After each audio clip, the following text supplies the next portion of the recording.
The path to defending the SIFA title and national championship in high school 8-man football begins here in the backdrop of the Smoky Mountains as the PAC Panthers out of South Carolina travel for the second year in a row up to the Rocky Top Sports World for another opening game in what's called Week 0 of the 8-man high school football season. And their challenger, a team that's on the up and coming, has not been back to a state title since 2020, looking to get back on the mend in the Patriots out of South Haven Christian School in the greater Nashville, Tennessee area. Welcome to everyone watching around the world. I'm Spencer Thompson alongside Brennan Daniel.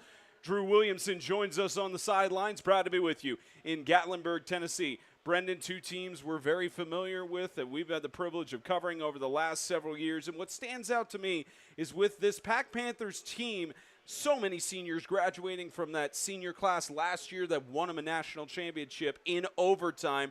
And they're going to rely heavily on Patrick Bennett to help them get the job done today. Absolutely. And Patrick Bennett is one of the few key players that are coming back. And so he'll have that experience as a national championship to make that kind of like spirit of telling his other teammates, like, hey, guys, this is what we need to do in order to get back to that national championship. As will their 7 seniors, 12 sophomores, and the remaining 8 out of the total 9 in their respective roster. For South Haven, they have 9 seniors, and Coach Crawley mentioned earlier this week that it's really hard to replace those high-stat players, but they're one player who led the team in pretty much every category last year of those coming back. It's Cade Atkinson. And Cade Atkinson, as we've known before, he has done great in the past. I mean, a QB completion percentage of .562, 473 yards, 10 touchdowns, and you got to worry about him mainly on the ground with 103 carries, 1,347 yards with 22 touchdowns. That's something as a defense you have to really worry about when it comes to passing and running game. We're going to use this coin right here. The red side is heads. The gold side is tails. Tails, heads. He's going to call it in the air, heads or tails, and I want you to call it loud enough for George to hear, okay? If I drop this, we'll throw it again. Okay, ready? Go. What'd you say? Tails. Tails. It is tails. He's won the toss. What do you want to do? He wants to defer his decision to the second half. Blue has won the toss and elected to defer the decision to the second half. Obviously, y'all want the football? Y'all want the football. Y'all want to kick away from the scoreboard? Yes. The 4 y'all line up down there with George facing me. Y'all come over here with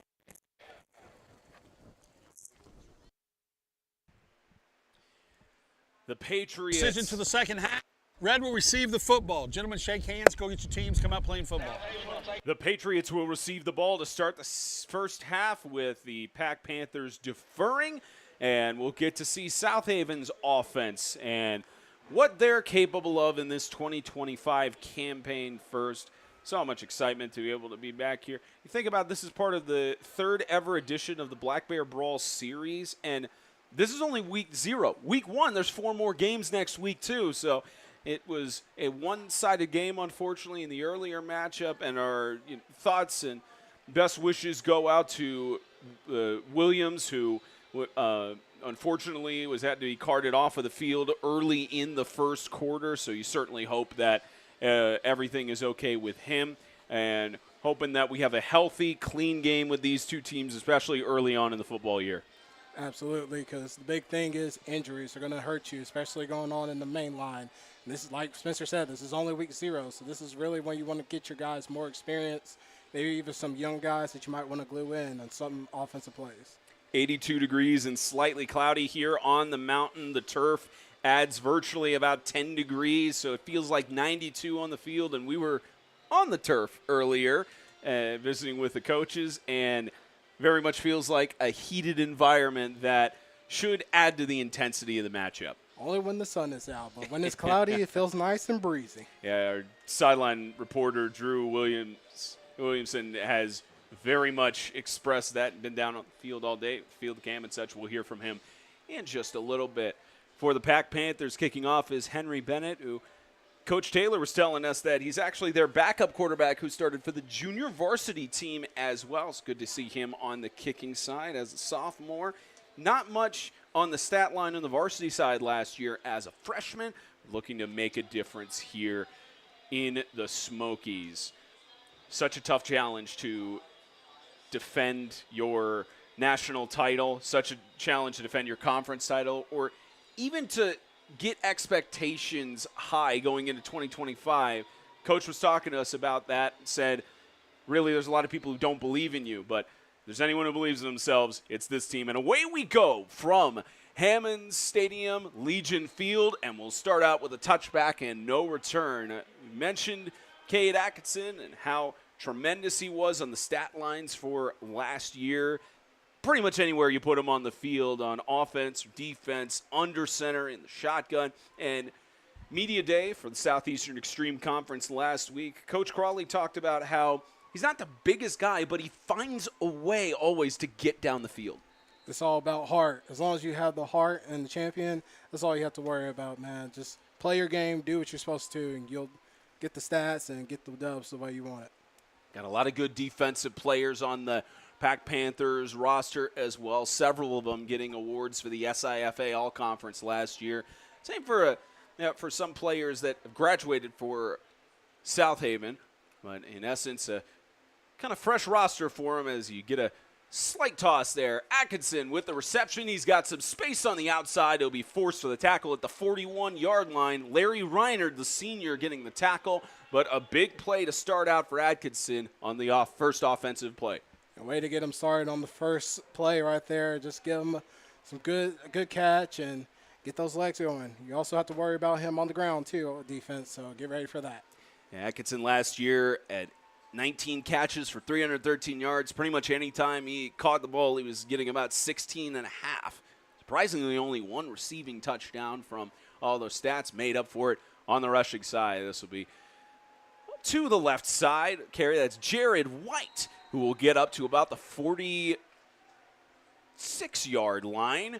And that'll move the chains for the second time for a first down. Jared White was another one of those players, too, who was at Media Day for the Southeastern Extreme Conference. And Coach wanted to get him some experience in public speaking. It said that was why he brought him up to Media Day. But you could tell from his conversation there that he wanted to win a championship. That was his goal from day one. He seemed to be more one of those lead-by-example players.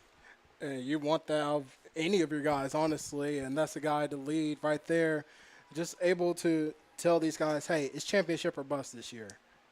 Wyatt Choate will take the snap from the shotgun. He'll go to the right side, and a great catch, good, clean push-up by Caius Schroeder, the junior, down to about the 36-yard line. Will get close to moving the chains, maybe about a yard short. And Caius, one of 5 players that transferred to South Haven from the Tennessee Heat, and for good reason, too. As a junior, even as a sophomore last year, he was really showing up. And he's showing it right there, just battling against the corner 101. He won that battle easily. And they did move the chains for a first down. We had a 4th and inches in the last game. Kind of rare to see that at the high school level. And chains move for a first down. Great drive to start out these first 2 minutes. As another handoff goes to Jared White. We get tripped up by 2 Panthers. Get down to about the 35. And that's where PAC really kind of shines there. That defensive line is usually great when it comes to the PAC Panthers, as we covered before. Yeah, this PAC Panthers team had played in the 2023 National Championship, lost a couple scores to the Evangel Lightning, had a campaign for revenge, and made their way with a great matchup that ended in overtime against the Freedom Cowboys down in Panama City. As they start their journey here on the defensive side, good toss, left side, catch made, Jack Rush. Jack Rush has got some space, and Rush is going to go all the way into the end zone. Touchdown, South Haven will strike first. And that's just really bad communication when it comes to PAC's defense, which is unusual for that team. But that guy was left wide open by himself, and he had nothing but to green grass to win. Rush only had 1 receiving touchdown last year out of 4 catches. Was the other player available during Media Day last week and talked about how he enjoyed being a leader and teaching others. He really accepted that role as he advanced up through South Haven's respective program. And now he's got the first score of the year for the Patriots. With 9:10 left to go in the first, a chance for 8 points on the board. And the 2-point conversion attempt is no good. Clean coverage there by Kyle McFarland on the intended pass to Atkinson. So that'll leave it at 6-0.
Number 0 gets the first score of the year for the Patriots with a receiving touchdown. Onside kick attempt, and it's picked up by the Patriots. Went 10 yards. A great recovery by Cade Atkinson. We talked about how he's a star on both the offensive and defensive sides of the field, and on special teams, he's got an onside kick recovery. And honestly, great call by the coach, too. I mean, rarely are you really calling an onside kick on the second drive, and he got that easily because they weren't prepared for it. Tremendous work by Atkinson, and not something you see often from teams so early on in a competition. And South Haven has got another offensive drive early on, not giving a chance for PAC to show what their offensive capabilities are. Which is probably best because they like to run that ball and run that clock, and if they score, it's going to be a problem. Wyatt Choate will do an air out up top, and that'll be a pass interference. They'll call that one on Kyle McFarland to advance it forward. Lucky break there for South Haven.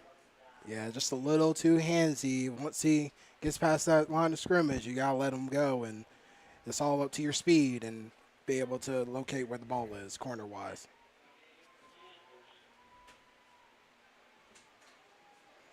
As we mentioned, is a pass interference call that will advance it forward for the first down.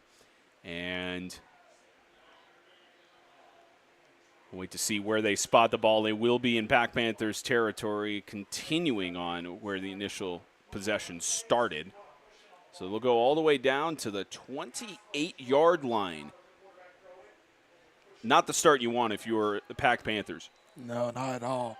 And this is unlike this defense to just have a penalty like that, just a call. Usually they're very disciplined when it comes to defense.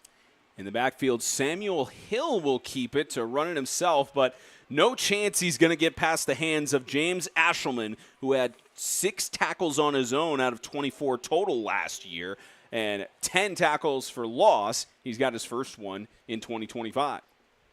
And that's just beating that offensive lineman, winning in the trenches, and then finding that guy with the ball, and easy tackle.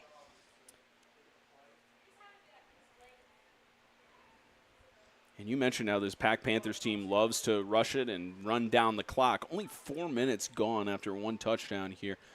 Sign of the air game for the Patriots as they try to also get things done on the ground. Here's Choate, scramble, managed to get out of the first one, but can't get out of the grasp of McCabe, who had 15 total tackles last year, had 2 on his own, and he's got a sack there at the 40.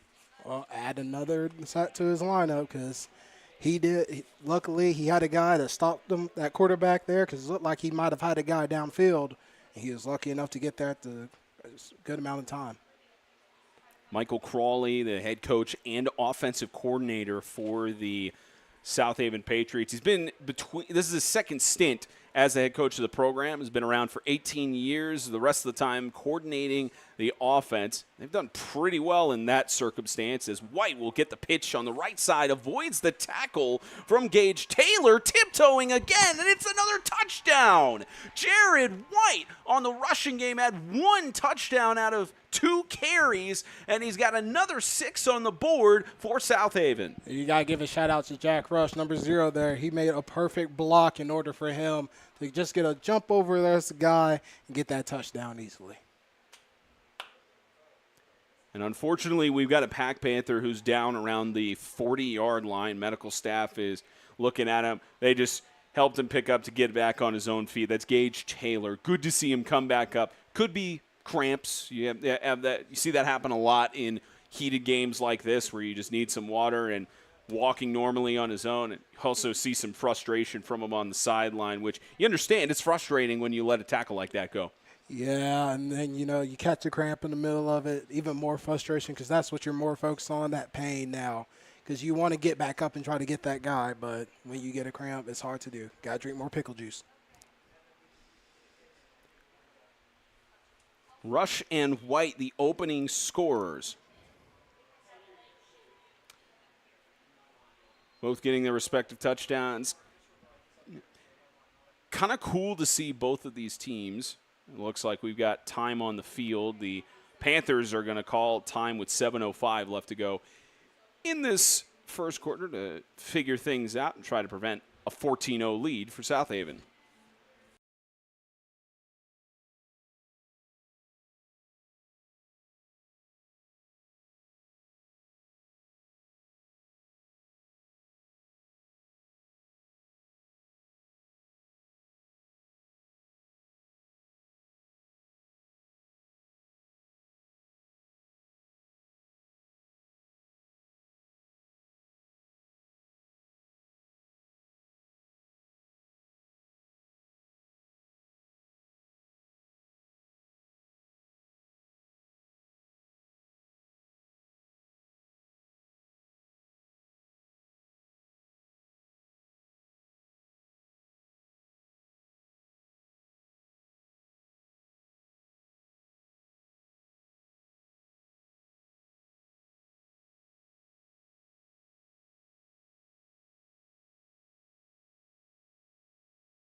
Two-point conversion attempt after the timeout, and this will be carried by Kanan Carter, who will go into the end zone for a two-point conversion. Another star Tennessee Heat player who's now with the Patriots.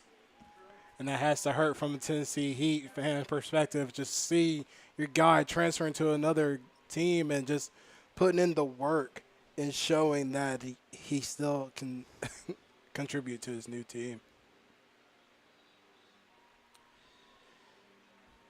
Kanan Carter, a junior, among the other players. So we mentioned Kaya Schroeder, Kanan Carter, Samuel Hill, Oliver Roush, and Maddox Mahaffey, all coming to Springfield to play football for South Haven Patriots. And already they made a statement leading 14-0 against this PAC Panthers team. You think we see another onside kick at this point? Nah, I say you kick it off. You're 14-0, trusting your defense. Even though PAC is very competitive when it comes to offense, they're going to run in your face. But new coach, new system, may have different plans. No, there they go. It goes 10 yards. They're trying to rush for it, and it's fallen on at about the 33-yard line. Good awareness and positioning there. That's Reinert again. I beg your pardon. That's Kyle McFarland who fell on the ball there, and that will give us a chance to see the PAC Panthers offense to start out. Patrick Bennett, the only returning player for the PAC Panthers who played quarterback last year, had a 103.6 QBR, about 440 yards passing.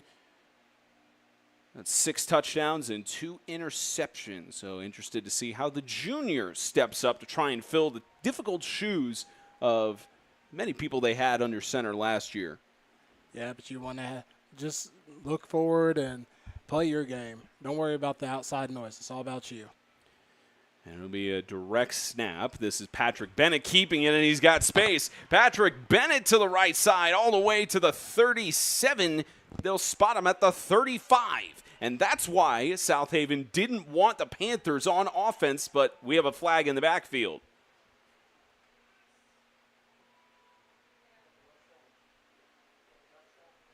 During the run, 0 on the Panthers with an illegal block in the back. 10 yards from the spot of the foul will remain first down. Yeah, not good for Gage Taylor on that moment. And so nice the official is calling out the numbers for the players. Sometimes you don't have it in high school where you're not sure who the block happened and you have the leisure of replay. And it's certainly not putting them down, just announcing the player with the penalty. It's just using that for notification purposes.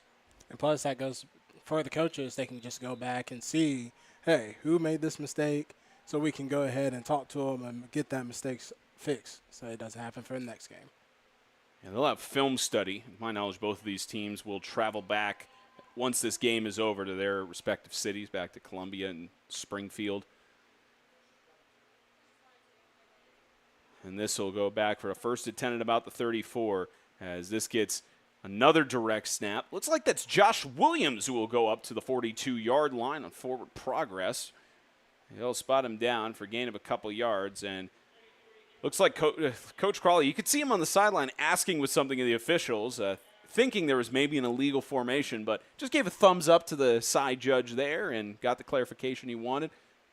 I don't see everything as cordial with coaches sometimes in high school because there's just so much passion in terms of getting the calls right.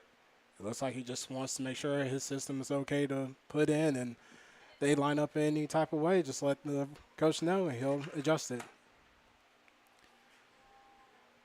Gain of about 8 on that last rush by Williams. About 5.5 left to go in this first quarter. Another direct snap to Bennett, but he gets swallowed by the defensive line of the Patriots, and you can see the hype there from Noah Griffin and company. I beg your pardon, that's Samuel Hill making that tackle. And just great way to get in for the defensive line of South Haven finally. Usually PAC in the trenches, they always win, but that time we got a little leak there.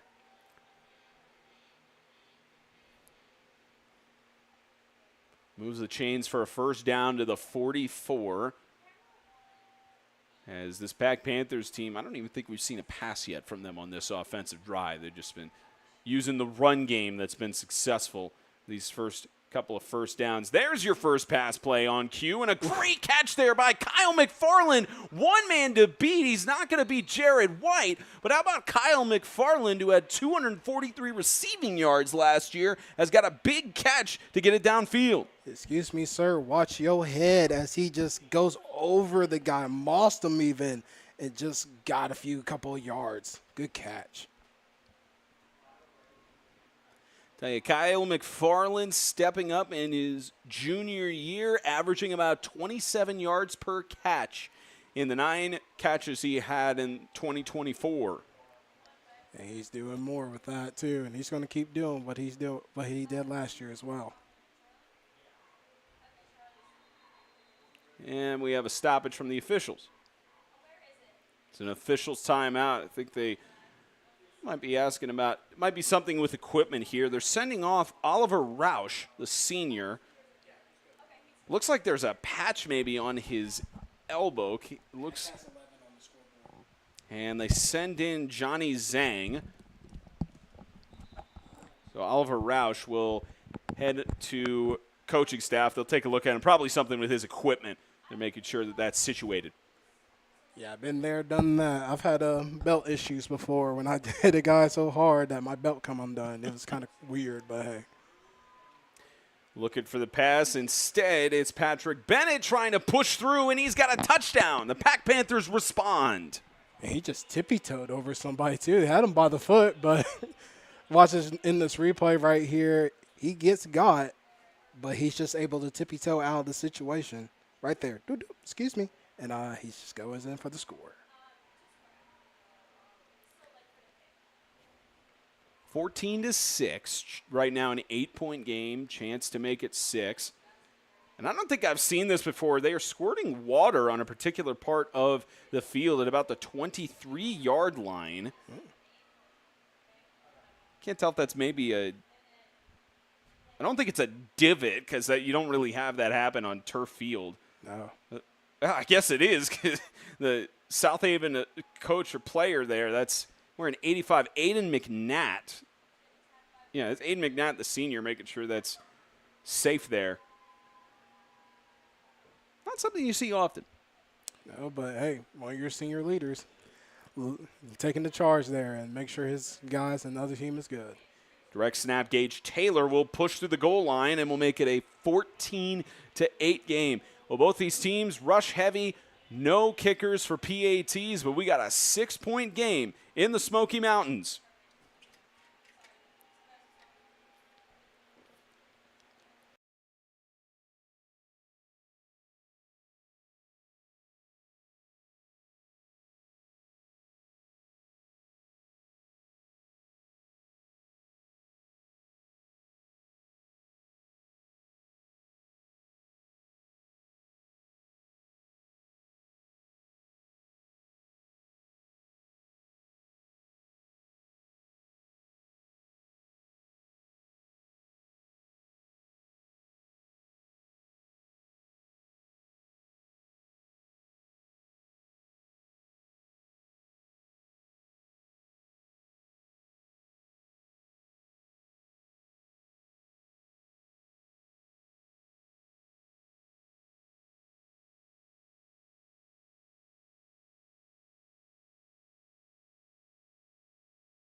Still the first quarter, the South Haven Patriots with 2 quick scores.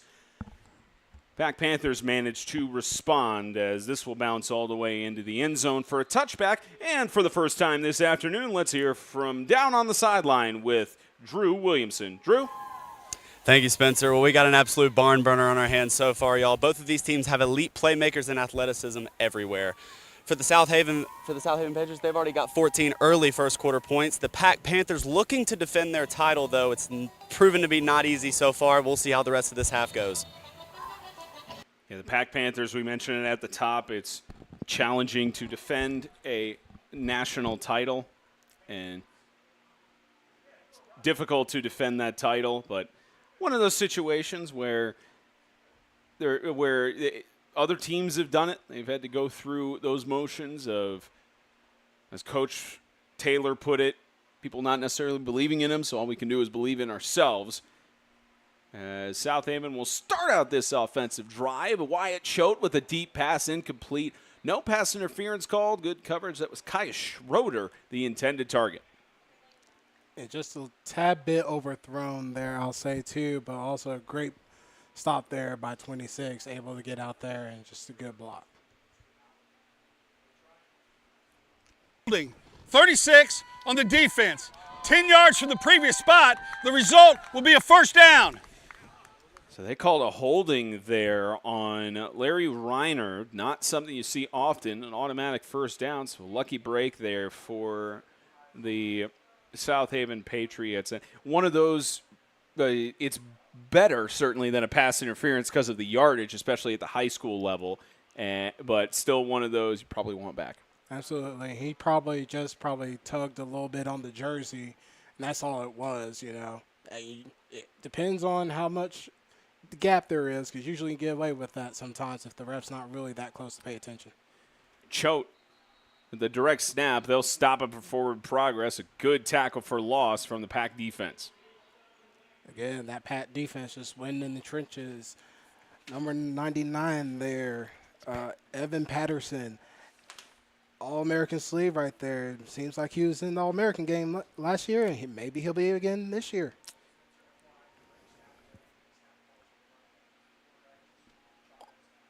Evan Patterson, as mentioned, he's been in Gatlinburg before. A little bit of cooler temperatures at the times he's been here. Was also here last August for their kickoff game against the Cowboys. So seen both sides of the Smokies. As this will be Cade Atkinson on the right side, is going to be tugged down with first contact by Patrick Bennett and company. Still got a couple of yards after contact. So not quite a first down, but managed to get back their yardage for a 3rd and 8. You see why he's so tough with the running game as well, because he is hard to break down. He just moves his feet, takes that swirl at the tackle, and finally with 3 guys, he gets down. And we mentioned how Atkinson led the team in every category of the players returning to the Patriots. Had a lot of high stat players to have sort of succeeded in terms of next man up mentality. On about a 3rd and 8, 3rd and 9. Choate, good pass. That's Jared White, who will get the first down and more. He's forced out of bounds at the 45-yard line, and a big gain for South Haven on 3rd down. It's just a nice, simple play of let the running back get the ball and do a wheel route, and he can just get the yards he needs to, because there ain't nobody there over to the side, and barely anybody can cover him.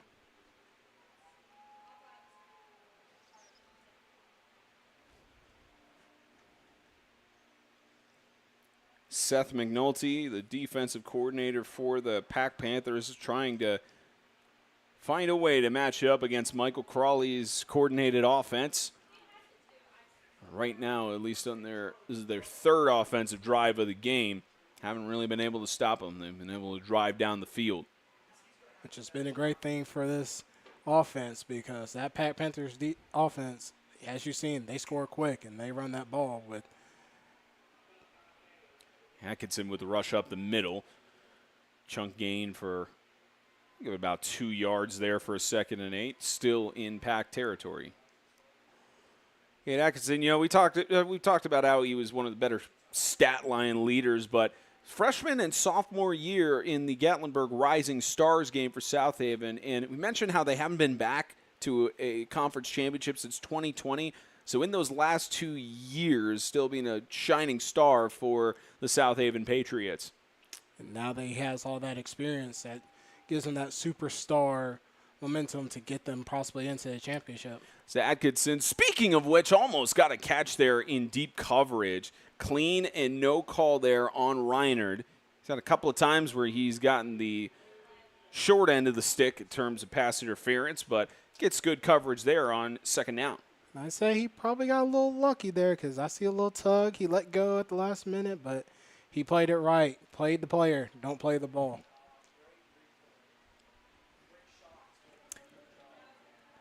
Under 60 seconds left to go in this opening quarter. Close game here in the Smokies in the afternoon. Again, originally 3 games supposed to be scheduled, so this is the final contest of the afternoon. And then 4 games next week here on this same field.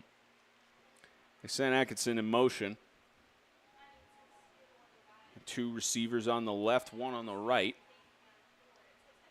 You got White in the backfield with Choate. Sent Atkinson in motion again on the high snap. Choate will dump it off. Somehow managed to get the catch there. White played it safe, got the first down. Looked like it could have been incomplete at first, but great recovery by Jared White. Sometimes that's all that matters, is Jared White was able to stay focused and just look out for that ball. Just way to help out your quarterback there with all that pressure on him too. Then Atkinson in motion again, and flag there for delay of game maybe. False start. Prior to the snap, what do you got? Hey. Prior to the snap, encroachment, defense.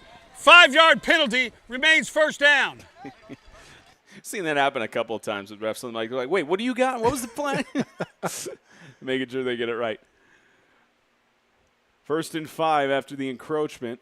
Swapped Mahaffey to the other side. And I will say, have Atkins kind of go back and forth there with that motion.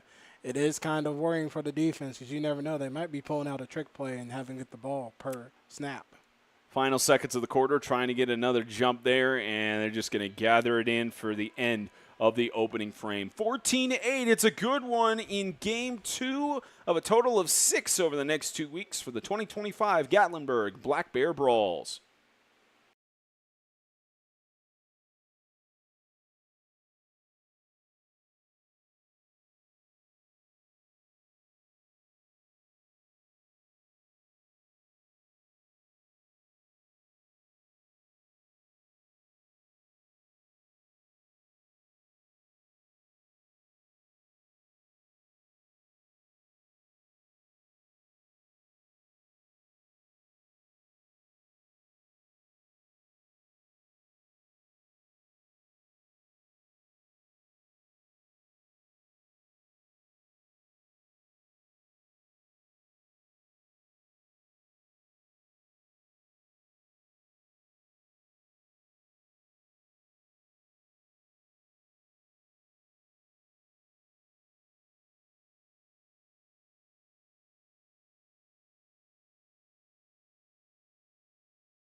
Started the second quarter with a score line of 14-8. The South Haven Patriots opening drive touchdown, onside kick recovery, drove down about 40 yards to get another score. Now driving to try and get back to a 2-score lead, but not before Jared White gets tripped up for gain of maybe a couple of yards there for a second down and at the 21-yard line.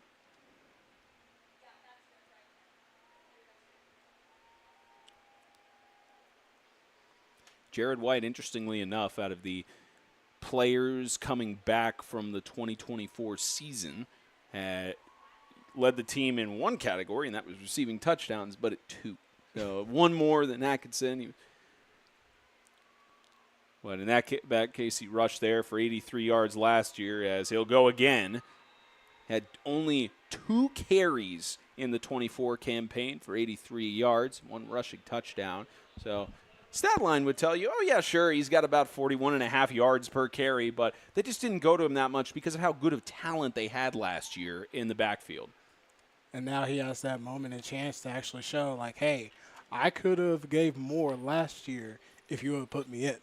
But when you have so much talent, it's kind of hard to plug guys in where you want them to be.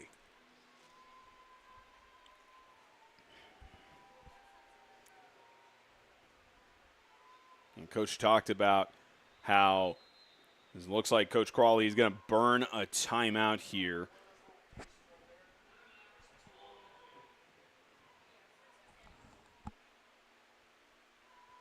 I believe that's their first charge timeout of the half. But you know what we were mentioning about Coach Crawley, he said that their main goal for this 2025 campaign is unity and character building among the organization. You find that a lot with a lot of these, not just Christian schools, but Christian-centered programs in the 8-man football world where I love what the Freedom Cowboys' Kyle Collins said at Seek Media Day in 24 about their first goal. How do you make Christian godly men at first, and how do we train them up to be that, and the football figures itself out. And that seems to be a lot of the goals with these players and these teams, pretty much what we've covered over the last several years. Oh, absolutely.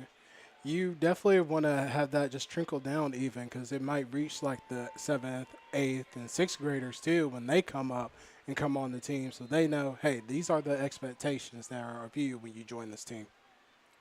And even then, most of these programs have middle school or JV programs. A lot of these players have come from that. And almost an interception. Gage Taylor did not have one last year, but could have swiped it. He would have been gone to the end zone. And you just hate it because he did the right thing. He stepped at the right time. You just got to be patient, get that ball, and then decide to run. He just tried to do everything all at once there. You see he's bobbling it there, almost had it. But he actually may have fallen on the ground if he had gotten the reception there. It didn't look like he had his balance, but still would have been an interception regardless to shut down the South Haven drive. Been one for the highlight tapes.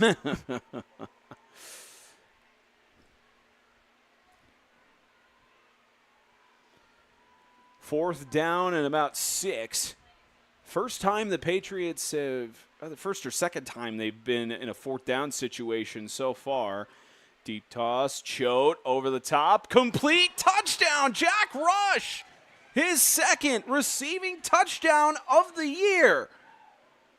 And the sad part is, number 0, he did what he was supposed to do on the Panthers. Gage, he did what he was supposed to do, cover that perfectly, hit the ball. It's just when you keep that focus on catching the ball, it just means more. You call an SEC level on that, what just means more? I'll say, yeah, we'll say SEC level. I mean, sometimes that's all it takes. I mean, we are within the backdrop of Knoxville. Technically, we're not too far away from All Country. I know you're on the Georgia side of things for SEC. A couple of members of our – really? 2-point conversion attempt is no good. Tackle along the line of scrimmage. That'll make the score 20-8, 12-point lead for the Patriots here in the Smokies.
Well, the Smoky Mountains are cloudy. You could maybe hopefully don't call them smoky around this time of year.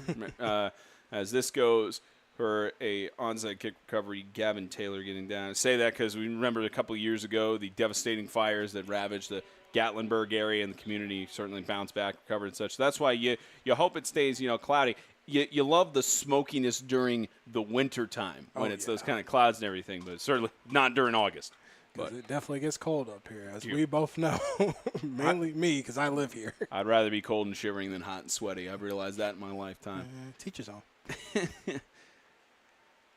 I'm sure if you talk to any of the players right now, they would probably rather have something to cool them down, especially with how hot it is outside. Lift your jerseys up, pull your legs up a little bit, you'll be all right. From the 49-yard line on the recovery, the PAC Panthers will have this given over to, that's Patrick Bennett, and did the ball get loose? They got loose there, and South Haven has got it. They've got a fumble recovery on the first offensive play here on the drive at 10:05. South Haven's defense, they were on that play. Everybody's covered. He has nowhere to go, and then just nice little pickle punch there, and able to get that ball out, and that's all safe South Haven guys around that ball.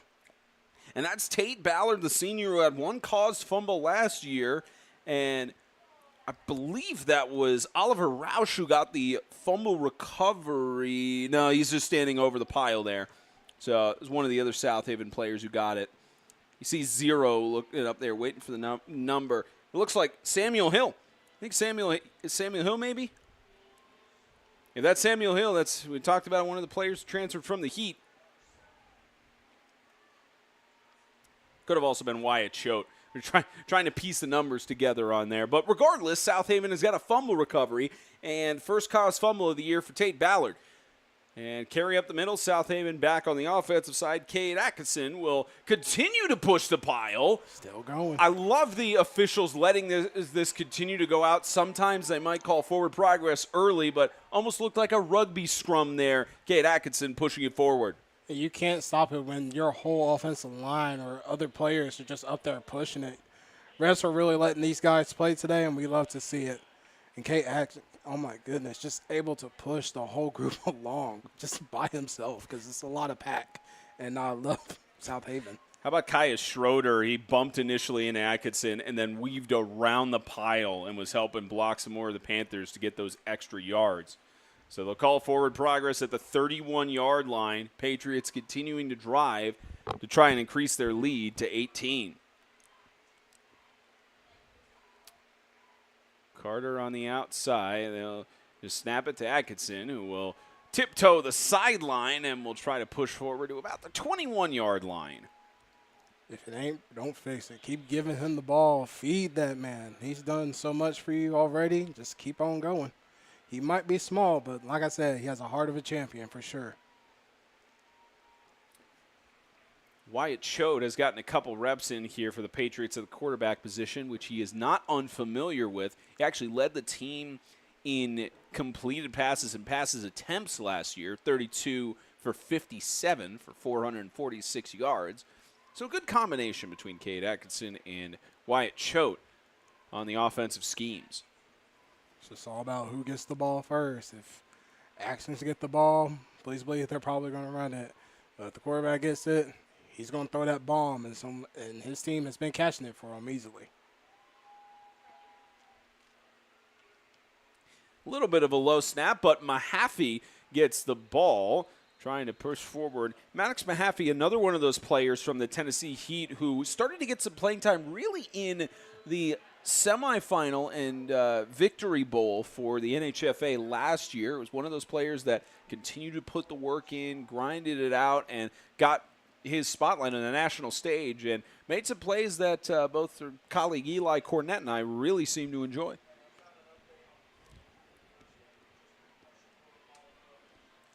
And it's just stuff like that. You just when you do that type of spotlight in those games, that means more. And not only do your team that you are on at the moment see it, but everybody else does too. A little bit of a scramble here for Choate. Avoids the tackles. He'll carry it himself. and is finally brought down by Aiden Havens, the senior. He'll get a gain. It'll be 4th and short for South Haven. An interesting decision for them to do. And by the way, we mentioned for those of you who were watching the earlier game between Mississippi and Southern Christian, player Williams who went down, we have information now. He's just in concussion protocol with no major issues, so very thankful for that with the seriousness of the injury and having to be carted off on the stretcher earlier this morning/afternoon here in the Smokies. So great to hear that he is in stable condition. 4th and about 1, 4th and 2, and they'll trust Choate to get it forward. He's going to get the yardage, and a first down as Patrick Bennett keeps the damage as minimal as possible. The Patriots are in the red zone. If he wasn't there, Choate might have got a touchdown because he's fairly close to just having nothing but green grass in front of him. This PAC Panther defense is not what we expected to see today, Spencer. Usually they are on their A game and stopping the run easily. That has not been the case today. A lot of players that they had to try and replace from last year in their senior class, and it is something that Coach Taylor talked to us about how it's so difficult. Sean McNulty has had his hands full coordinating this defense. Quick toss, Choate, good catch. Trying to weave around the tackle there was Jack Rush. Gets brought down by Evan Watt.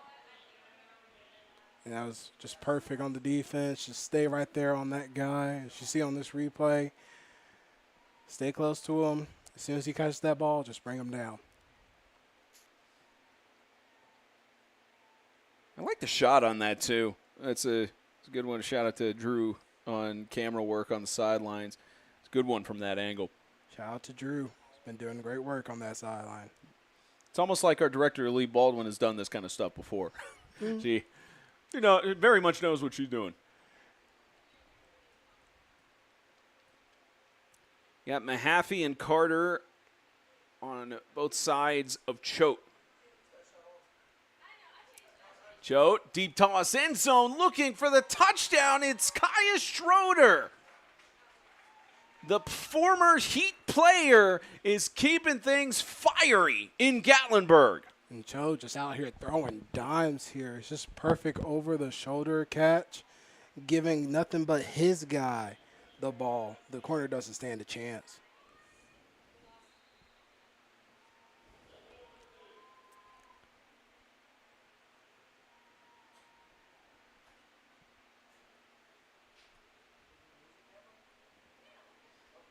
Almost a 20-point game pending this 2-point conversion attempt.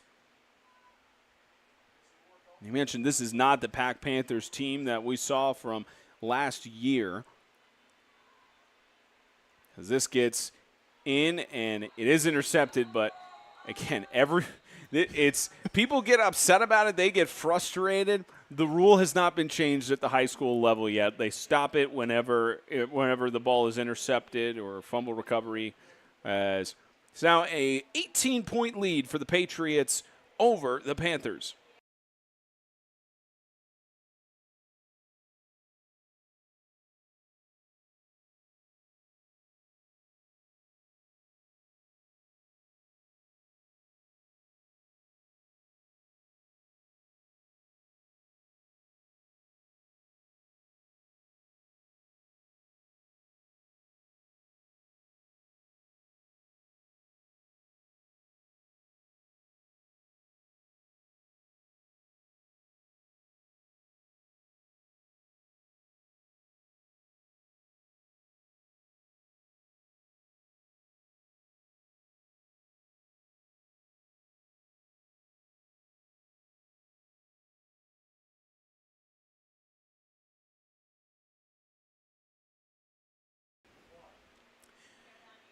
Kaya Schroeder with another touchdown. The South Haven Patriots kicking this off, and you wonder, PAC was able to respond as this gets lobbed down. I believe that was touched by a Patriot first. It definitely was. As you're waiting for the signal from the officials, and yeah, they've got one at about the 47-yard line because through that commotion, I didn't see a blue jersey touch the ball there. No, definitely when the Patriots got in front of the PAC Panther as it was about to touch him. Yep. If he gave it just a few more seconds, he would have got the ball. You had a couple of the coaches cheering on, thinking that they had recovered it or gotten the ball with it going 10 yards, but that was reflected over, and now the Panthers have decent field positioning, less than 50 yards to drive down into the end zone. You know, we talked about with the heat and adding 10 degrees on the turf field. Coach Taylor was mentioning to us as well, him and also Coach Scott of Southern Christian, that they were trying to get their players acclimated to the heat. They were doing 2-a-days the last couple of weeks, which, especially in the South, can get very challenging on the practice side. Yeah, definitely don't miss those days. I remember about dying, and a lot of water would be consumed in Gatorade as well. Those are your best friends. That's Josh Williams. He'll go up to the 45-yard line for a gain of 3. Williams had 5 carries for 55 yards last year. Gets another chance there with a carry as a senior. He's one of those guys that's definitely going to need to step up if this PAC Panthers offense is going to score. They need it bad right now to just even make this momentum sway a little bit their way. Yeah, 3-score game at halftime makes it a real challenge. So, especially with the clock winding down and 3 timeouts left for PAC, this is one of those drives where, in terms of swinging the pendulum the other side, PAC looking to score. Bennett will air it out left side, and what a catch! Good catch, Evan Watt. He's in for the touchdown. Kate Atkinson had no flags. Yeah, no flags. You may have thought for a second there was maybe a trip, but it looked like Atkinson just got caught up, tripped on his own feet. Touchdown for PAC. Yeah, you can absolutely see it. Yep, definitely a trip over your own feet. He's just trying to get to where he can defend that play. Possibly got a little too greedy, try to get an interception too. Yeah, and we talked about earlier, Gage Taylor was upset with the, looked like it was a cramp and let the touchdown happen earlier, made up for it with a catch and trying to make this a 10-point game.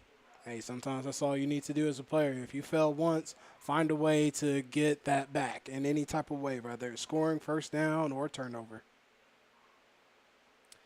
Direct snap, trying to get inside. That's Gage Taylor for the Octopus. Makes it a 26-16 game. 4 minutes left to go in this first half from Rocky Top Sports World.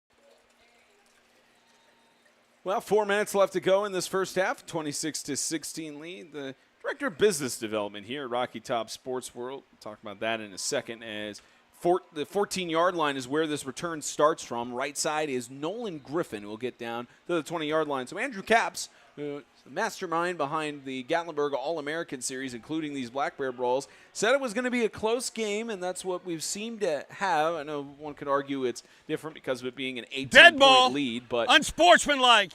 Number 36, blue, 15 yards from the end of the run, first down. Another great break there for the another great break there. But the 10-point game right now, it's PAC has been fighting back, and for Andrew Capps, he actually predicted it would end 42-39, which mathematically it still could happen. And if I could do some quick math, I think if they're only scoring either touchdowns or a combination of 2-point conversions, I think it could happen, if I'm not mistaken. I mean, Andrew, if you hit this, go to a lottery, bud. That's all I have to tell you. The way that this game is going, it's possible it can get to that score point at this rate, if not closer, honestly. Maybe even win by a field goal. Yeah, and he even said that it's one of those toss-up games, so he made his prediction of South Haven winning it, which seeming to be true right now. As right side, another chance, Nolan Griffin after the kickoff return. He's going to go up, loses the ball. Maybe not before he stepped on the sideline. He'll spot him at the 44-yard line for a 2nd and 1. You got to give it up to that blocking on the O-line and everybody else. They're winning in the trenches when it comes to blocking, that's for sure. And they're just giving those guys a gap to be able to get some green grass. And this defense, man, they're going to have to do a lot of work to keep this bleeding to stop.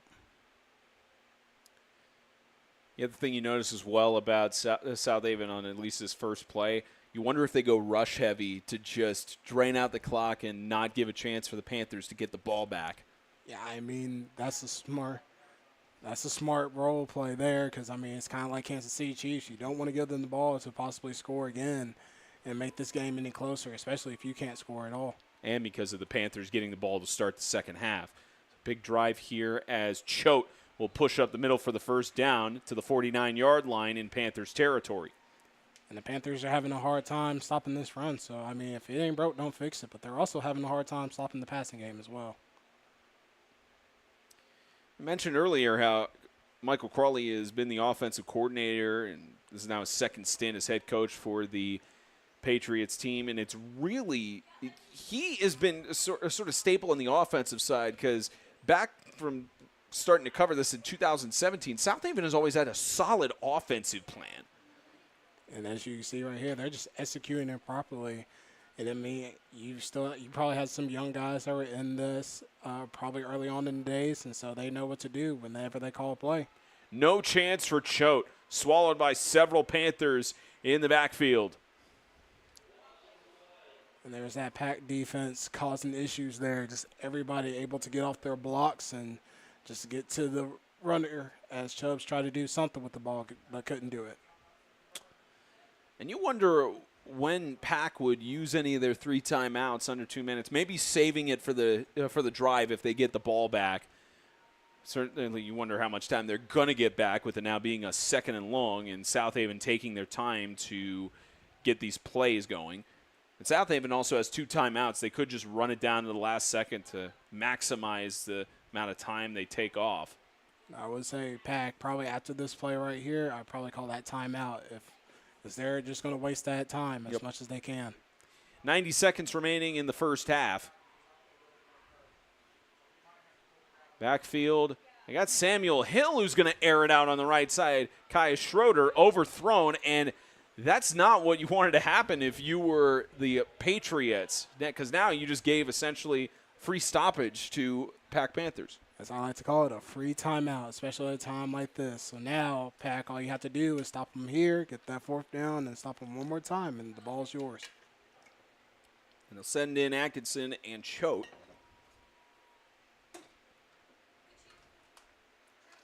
Now a 3rd and long. We've seen the Patriots so far in this first half work with less real estate. But that has never stopped them before. They scored on every single drive they got in the ball so far.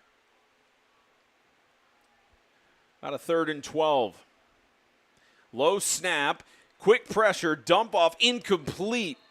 Waiting for the whistle there. It's incomplete, intended for Atkinson. And stops the clock again at 1:15, 4th down. And plenty of timeouts from the PAC too. So now they can get the ball and they can run that. They can do whatever they want at this point. And if they get a stop right here, they're midfield. So they have plenty of space to work with. South Haven's defense has been pretty good against PAC.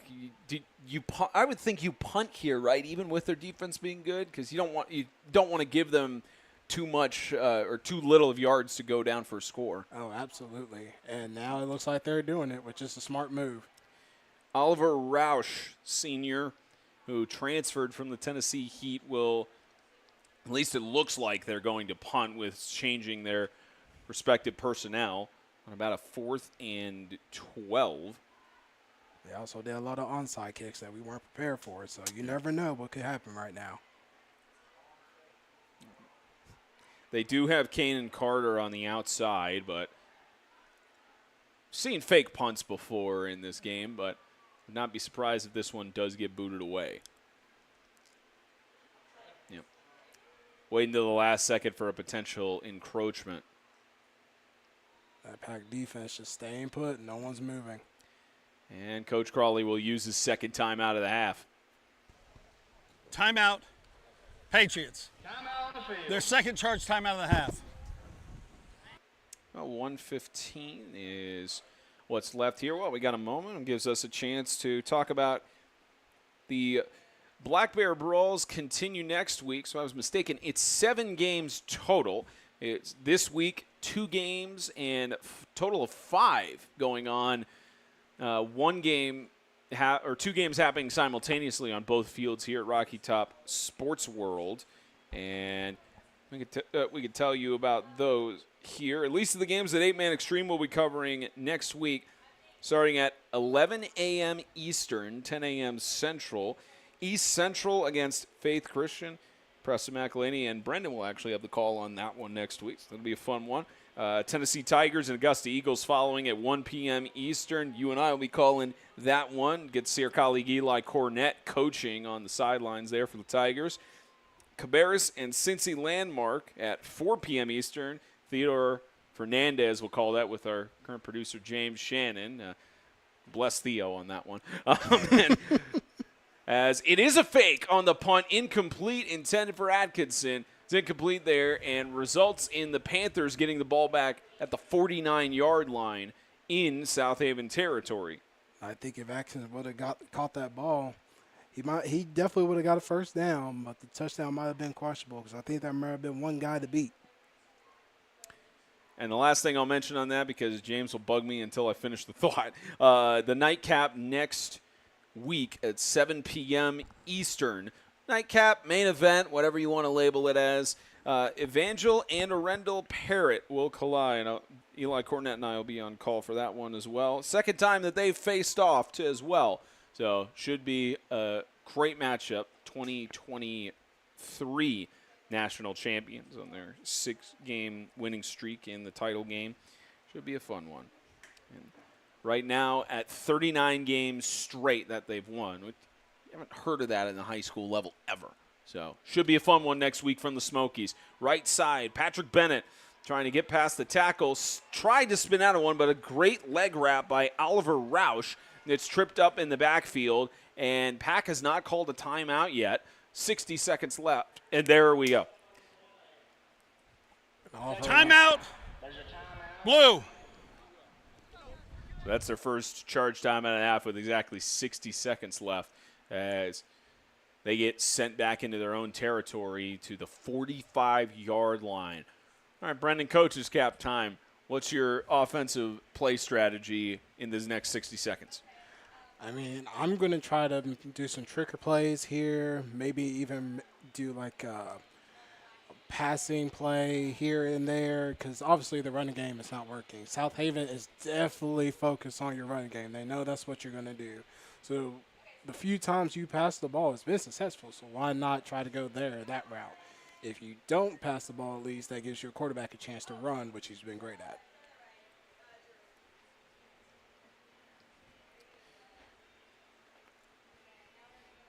And if you're the South Haven defense coordinated by James Sawyers, you just do the same thing you're probably doing, right? Just holding, preventing the rushes, or plays like that where you're just anticipating the rush and getting to the backfield. And you also know who's going to get – there's only 2 people that have gotten that ball. So you're just going to keep playing that route. And as you see, the whole box is lined up and ready to go. Loss of 6 yards on the previous play for a 2nd and 16. 60 seconds left in this second quarter.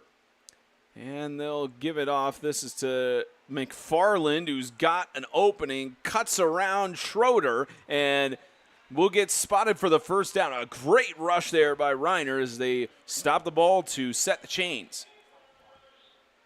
Stop the ball and stop the clock. There you go, a new runner. Just kind of a different look there for this team, the PAC Panthers. He's able to get that first down and got to keep running the ball if you're going to do this. Only took about 5 or 7 seconds to snap it, and pass catch. Gage Taylor will get a couple yards, waiting for the timeout from coach. He'll call it. Second timeout at 34.2.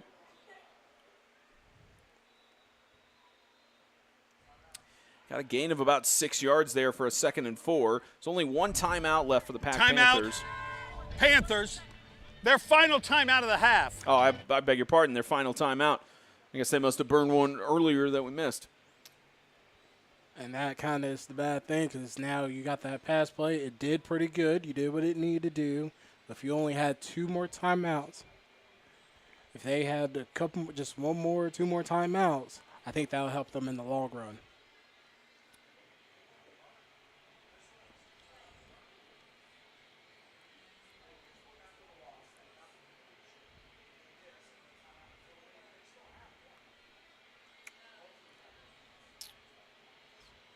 $34.2 remaining with a 10-point difference in this first half. Again, the PAC Panthers get the ball to start out the second half, so big moment for both sides. South Haven trying to stop the potential comeback or lead change. PAC trying to go into the halftime break with momentum. Here goes Bennett with the toss across the middle. Incomplete. Great coverage there by South Haven. Great sportsmanship at the end, too, by Atkinson. I think he was expecting him to fly out there, but I think he was just going to go straight to that end zone out. Because you can kind of see he was just kind of go do a cross here, but the quarterback expected him more to fly out instead of just start cutting across. Because, I mean, you want to cut across so you can possibly get out of bounds and save some time. Again, clean coverage. So you saw Atkinson. Someone could try to argue maybe he shoved him down with one hand, but wasn't the case there. It clearly went over. So 3rd down and long, another deep toss on the right side. Couldn't get the catch to try to tiptoe the sideline. That was Gage Taylor, incomplete. And now 4th down with 23.8. Let's just throw up balls, see who can get it. It just hung just a little bit too long there, honestly. For a ball like that, you want to make sure you give your guy just a decent amount of time just for that ball to drop in. You don't want it to just hang up there because that gives the corner time to recover. Potentially one of the last plays of this first half. About 4 yards to gain. Now, you do get a clock stoppage for a 1st down. I imagine they're aiming for the end zone here, but you also wonder if they try some trickery of a rush just to get the yardage, but you'd also have to try something towards the sideline to get that additional stoppage too. But 4th down. Quick toss, right side, incomplete, and turnover on downs. Gage Taylor couldn't get the catch in. You could see his frustration. Just that ball thrown a little bit too low. Gage is just a tad bit taller. I don't know, and he was open. I saw no one around him. I don't know why the quarterback threw it like that low.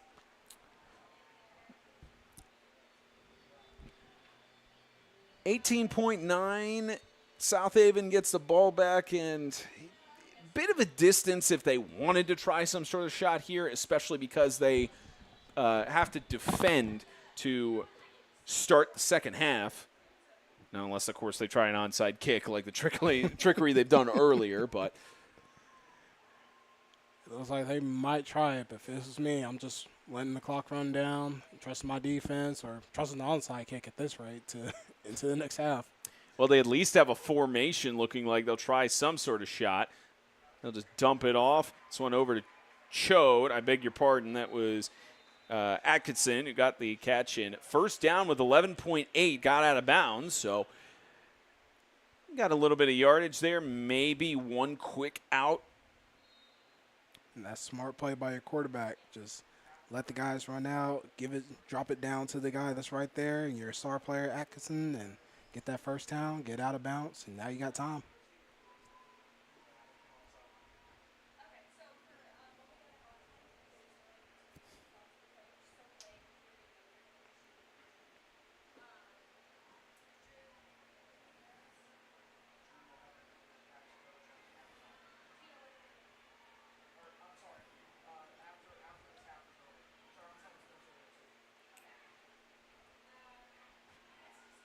Deep toss, right side. Schroeder Did he catch that? No, it popped out at the last second. Looks like Kaya Schroeder may have been able to pull it in. Would have been a great catch if he had pulled it off. 5.8 left in the first half. That would have been definitely the play you needed just to put more heat on this PAC Panthers because, boy, if you had caught that ball and just bring it in, step out of bounds, you have plenty of time to get a touchdown there. Yeah, that's probably a catch if he survives the ground at both of his feet and such. I think the play call was probably the more safe route to go as well. Mm-hmm. But I don't know. He's kind of fumbling the ball as well when he caught it, but you never know. 5.8, second down and 10. He just got one receiver on the outside. And quick toss across the middle. That's incomplete, 1.5. So it looks like Atkinson was somewhat the intended target in the middle, but had two players around him. So I just think that was desperation from Chubbs. He was surrounded by nothing but Panthers, so had to get rid of that ball quick so you can give yourself another shot to maybe get a touchdown, if so. Barring a defensive penalty, final play of the first half. And what's been a contest that has not gotten too one-sided at any point.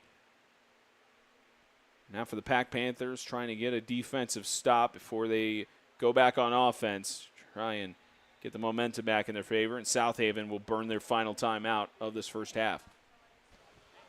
Timeout. Patriots, their final charge timeout of the half. And 1.5 left here. See if we can, we'll get a chance Taylor will, in discussion with Drew Williamson right before we head to break for the half.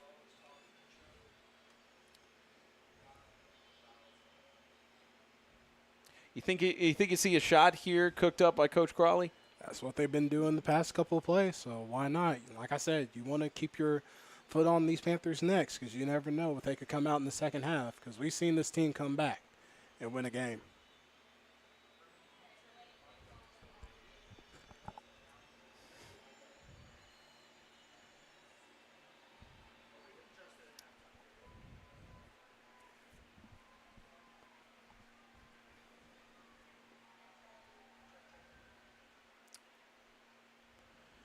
Final play of the first half. You got two receivers on both far sides. And it'll just be a direct rush up the middle here for Kate Atkinson, who's got some space. This will end the first half with a tackle. And South Haven will not be able to get anything. It's one of those that try to have some trickery, try to do some sort of mysterious play there. And Atkinson certainly has the speed and physicality to be able to make it through that defense. But PAC Panthers defense read right through it. If you just have probably maybe one more block, Atkinson probably gets that touchdown because he had nothing but green glass with that one guy in the way. And with that, Drew Williamson is down on the field with Coach Taylor. I'm here with Coach Taylor. Coach, you knew this would be a physical battle from start to finish. What is the message for your team in the second half? We just got to keep playing. We can't turn the ball over. I mean, the whole difference in the game is the onside kick, which is executed beautifully. We practiced it all week, and we fumbled the football and gave it away. Yes, sir. Can't do that. Yes, So, sir. let's Thank keep you, possession. Coach. Yes, sir. Back to y'all. That's the end of the first half. About 10 minutes, and we'll have your coverage here. The second half, a 26-16 lead for the Patriots over the Panthers in the 2025 Gatlinburg Black Bear Brawl.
Down on the field, Coach Crawley with Drew Williamson.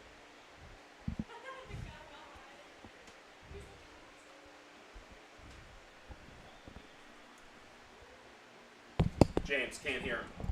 I can't hear him. 38, 40 points there. We had a guy trip up on a interception that went for a score.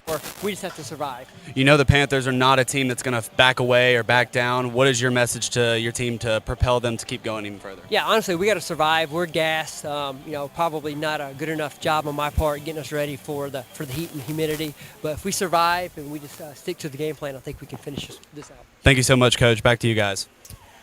You always have a tremendous amount of respect for those coaches who take some responsibility on themselves. And it's a tough decision, too, as a coach, especially in this heat where you decide, do you try to get them acclimated to the weather or do you not push them too far because you want to keep player safety in mind? So it's a tough decision, but a lot of respect for Coach Crawley on taking that responsibility and saying that we probably could have done some different things and saying that's a coaching decision. Yeah, but you never really actually truly know how to handle a situation until you get into it. So with that, that's something you just have to handle at the time of instead of just worried about in the future. And that leaves us at a 26-16 score for South Haven. Coach Crawley also mentioning that feels like the players are gassed at this point too, where they're trying to get them situated. It also helps that it's now a little bit of shade throughout here, and there were times when we were down on the field and feeling a little bit of a breeze that's kind of helping coming off of the mountains there. But the PAC Panthers don't really have to – they don't have to worry about it as much because Coach Taylor was telling us they've acclimated to sort of heat, and pretty much anywhere in the southeast it's really challenging.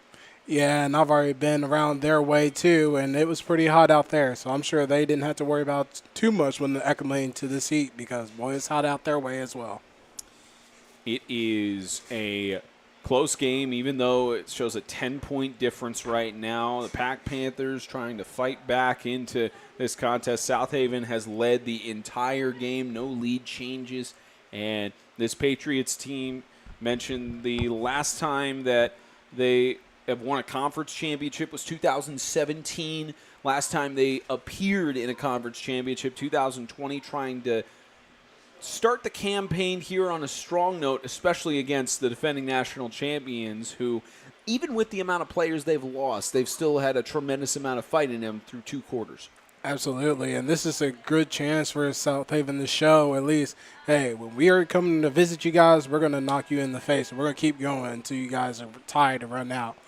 But don't give up on PAC because they have a way of coming back, and they've beaten teams in the past when they've been down by 20. We've been on the other side of these situations as well, where they've led by 10-plus points, tried to shut things down.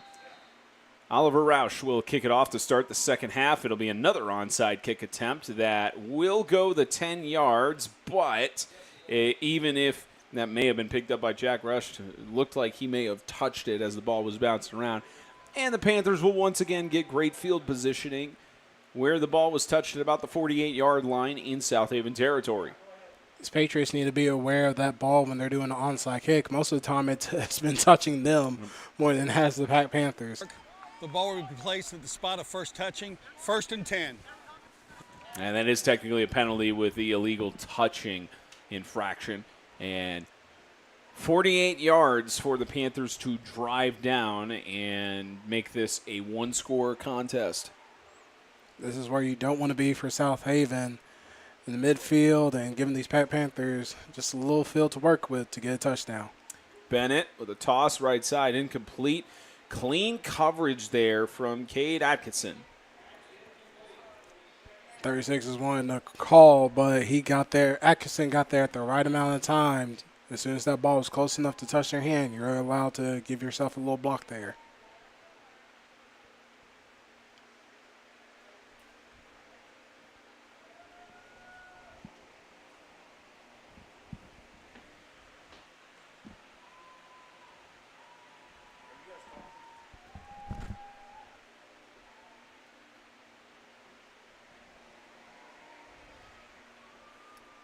Second and 10.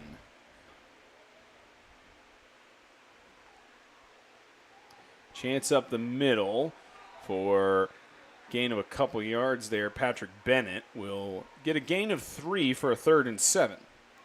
Patrick Bennett's doing the best that he can, trying to get this run game going because this offense is being stagnant now. This is not what we're used to seeing from the PAC Panthers. But shout out to the South Haven defense. They've been on these boys for all 3 quarters so far. Start this play at the 45-yard line. And a PAC Panthers team that has not led all game, trying to get within 1 possession. Almost looks like it would have been a shovel pass there. Patrick Bennett keeping it himself again. It'll be about 4th down and 6.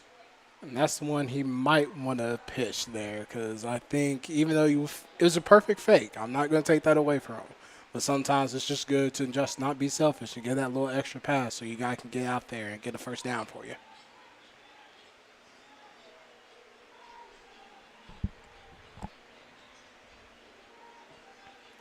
The South Haven team beginning their season here in what's known as week 0. Rest of the season, they will end it on the road. They'll be at Tri-Cities. They'll host the Freedom Cowboys, Riverside Christian, and Chattanooga. And they'll head to Christian Community at the Tennessee Heat, host Lancaster, and then the Tennessee Tigers on October 17th before potentially getting into the postseason. Here's Bennett, deep toss, right side, good catch. Kyle McFarland with a reception into the red zone to the 20-yard line. And that's what you need right there for your offense, just to get that momentum and nice little offense sway going. Nice little passing play. You see the running game ain't worked. Time to just see what you can do here. This quarterback being patient and letting his wide out run his route. Good release from Axon. And a perfect catch by Kyle McFarland. Brings up a gain. They'll actually spot the ball at the 21-yard line just outside. And getting the ball immediately, Josh Williams gets brought down. How about that big tackle from Wyatt Choate? And he's a grown man with that tackle. Just picked him up and laid him down. Perfect tackle by a young man.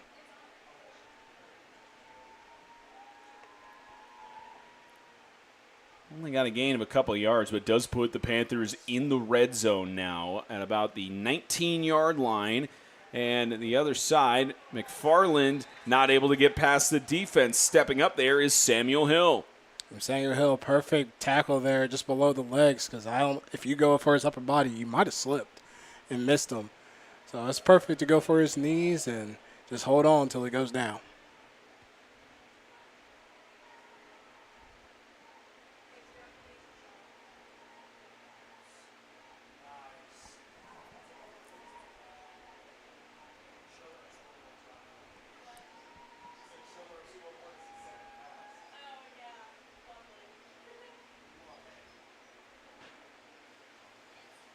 And with that tackle for loss, that'll bring down to a 3rd and 11. Back outside to about the 22. Bennett got it over McFarland. McFarland, one man to beat. Tiptoes the sideline. Touchdown. Or is it? They're going to rule him short. Oh, he stepped out a few yards beforehand. Was waiting for the signal on the official there. Looked like it was a touchdown. Almost raised his arms, but a 1st and goal regardless inside the 10, down to the 7. Just enough little toe tap just to get the 1st down. Not enough to get a touchdown, though. But good effort by McFarland, though.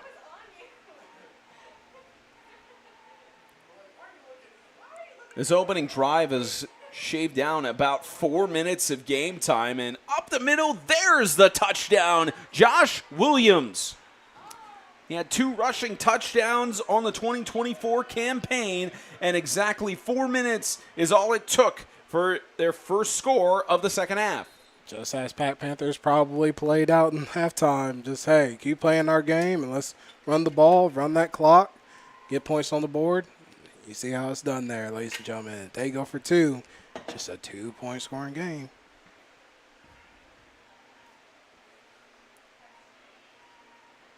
Already a 1-score possession now. A chance to get it within 2.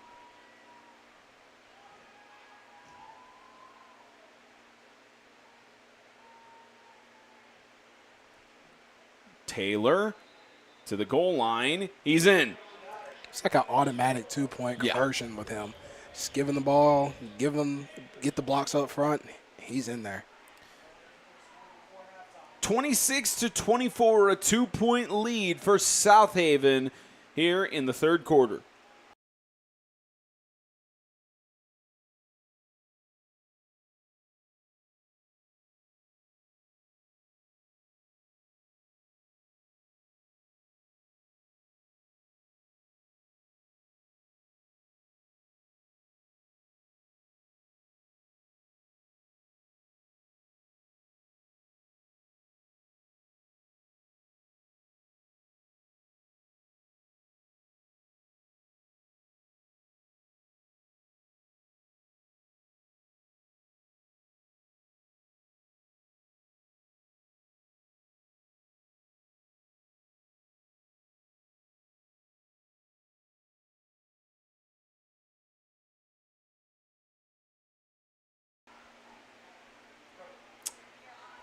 Back to about the 7-yard line. A return here for South Haven's Nolan Griffin again. He gets stopped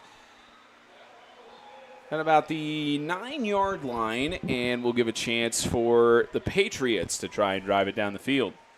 And now watch when PAC gets this tackle here. See how guys are getting hyped up, seeing how everybody's getting jumpy and ready to go. That means that momentum has swung over the PAC's way if this defense can get a stop here. On the PAC Panthers schedule for the rest of the year, they're at Jefferson Davis Academy, then Holy Spirit Prep, where they host Jefferson Davis at Holy Spirit. Then they host Cary Christian, and followed that by the defending North Carolina State champion, Cary Christian. After that, they have VOHS on 9/12, not listed on Max Preps, doesn't have the school on there. Then they travel to the Greenville Hurricanes, as this goes to the right side. Carry there for Cade Atkinson. We'll get a couple of yards there, and that's an 11-man game on the Green Hill side. They'll host the Augusta Eagles at the end of September, and then start out October hosting Westminster. As we have finish the thought here before we head to break for an injury. They'll be at Westminster. They'll head to the Carolina Wildcats, and then they'll finish the season at Georgia School for Innovation, and then Coastal Carolina on October 24th before getting into the SIFI playoffs. They'll finish off the season there. So 7:34 left to go here in the third quarter. We have a timeout. One of the players is injured for the PAC Panthers. They will take a look at him. We'll step aside.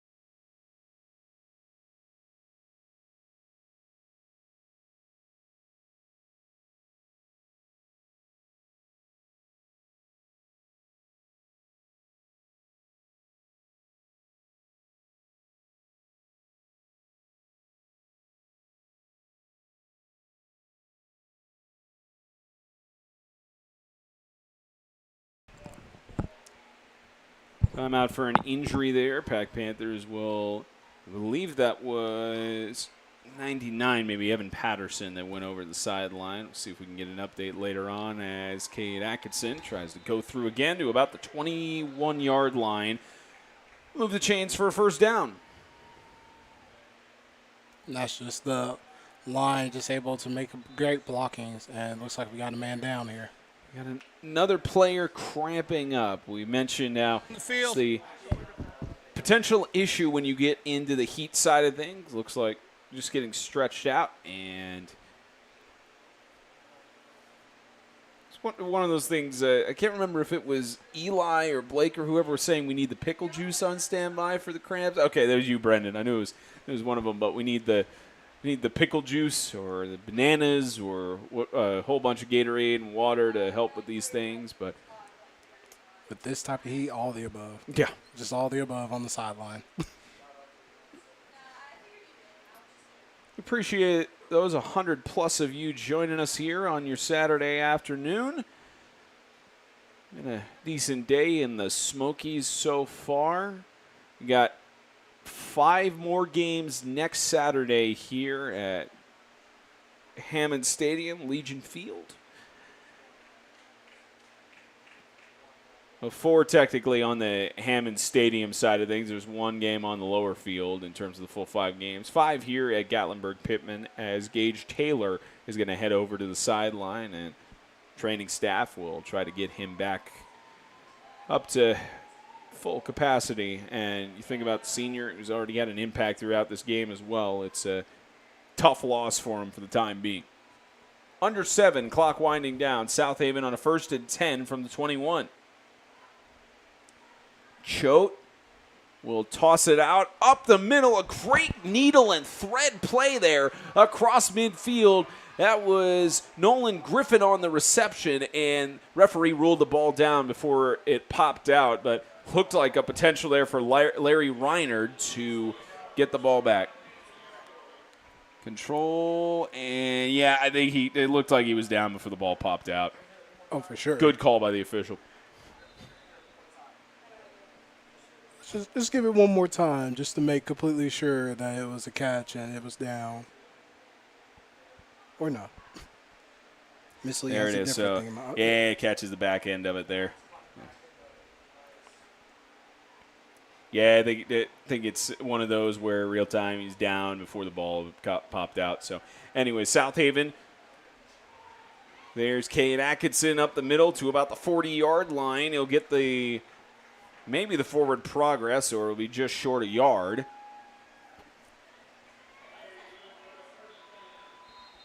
And they will move the chains for a 1st down.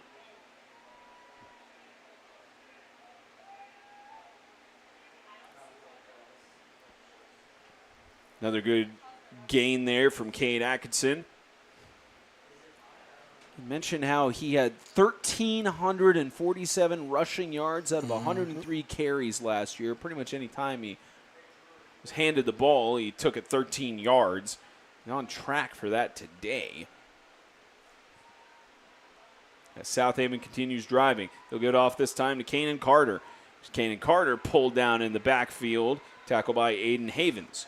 I think if he would have stayed inside, he might have got a couple of yards there. But say he decided to bounce out, just try to get greedy.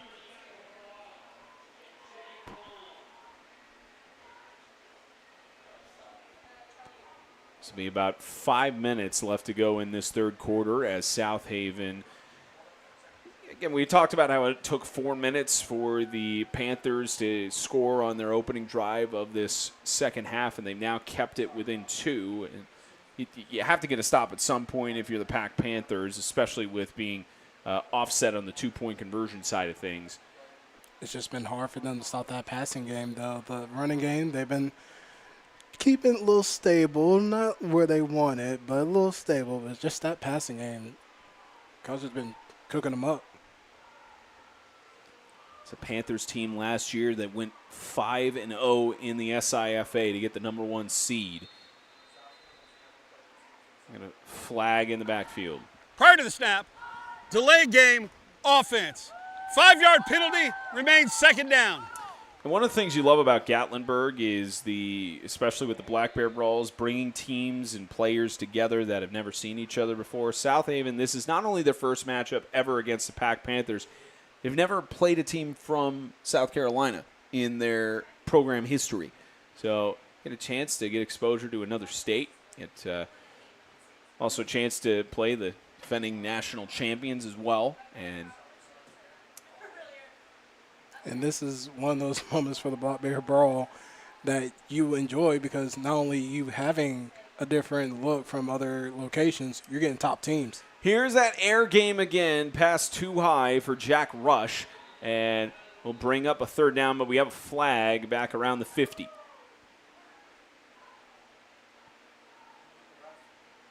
Possibly holding call.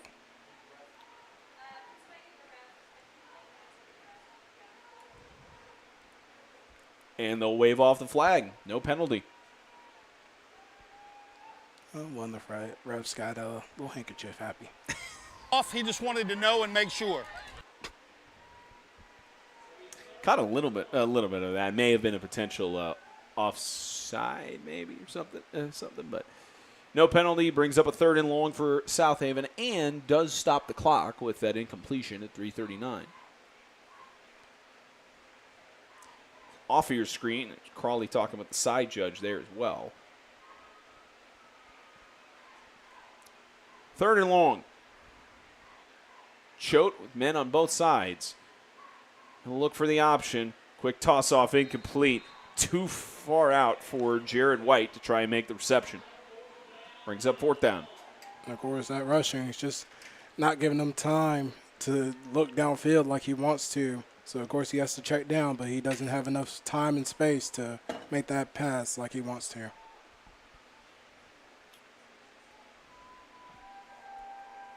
I think this is one of those you don't see a fake punt attempted. Well, you actually might, because they have that same formation that Oliver Roush, deep looking like he would maybe punt off here, and same receiver on the outside and Carter.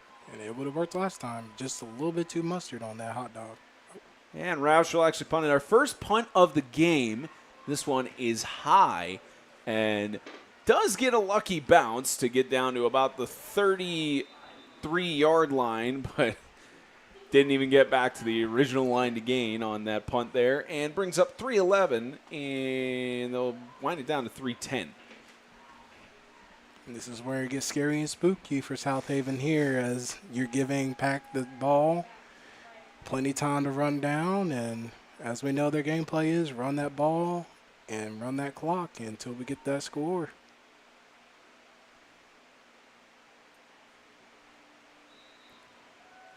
Two-point deficit for the PAC Panthers. They start in their own territory inside the 35. Bennett, once again, got a gain of about 6 yards there for 2nd down. That's what you want right there. Just a nice little 6-yard run, get close to the 1st down yard.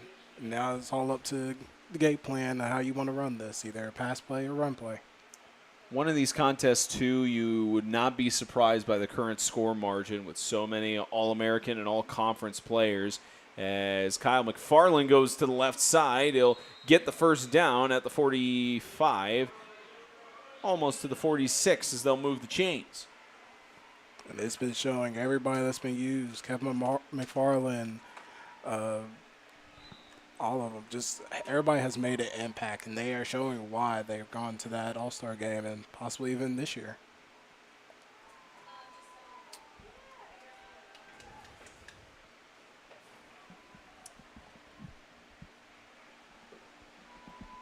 Nine seniors, 7 juniors, 12 sophomores, and 0 freshmen for this Panthers roster. And a lot of confidence in their JV program, as Coach was telling us.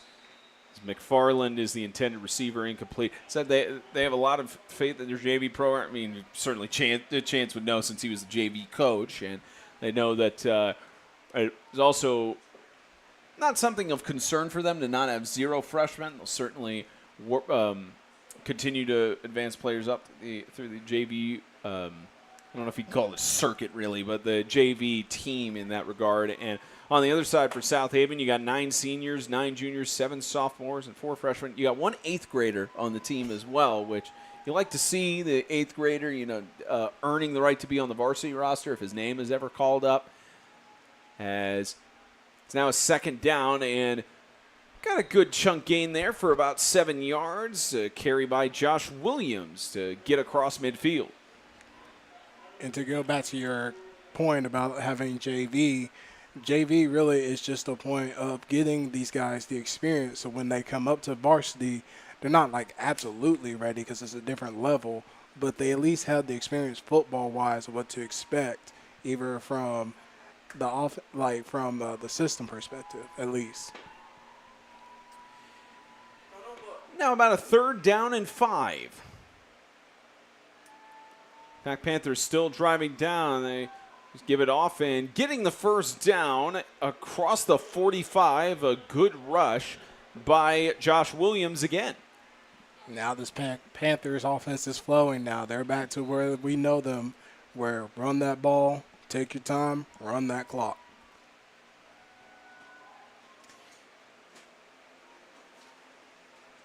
Now, one of the other things that our producer James Shannon is probably shaking in his boots right now, he gave a challenge to the SIFA commissioner because both of their conferences have 2 teams playing in the Black Bear Brawls the next 2 weekends.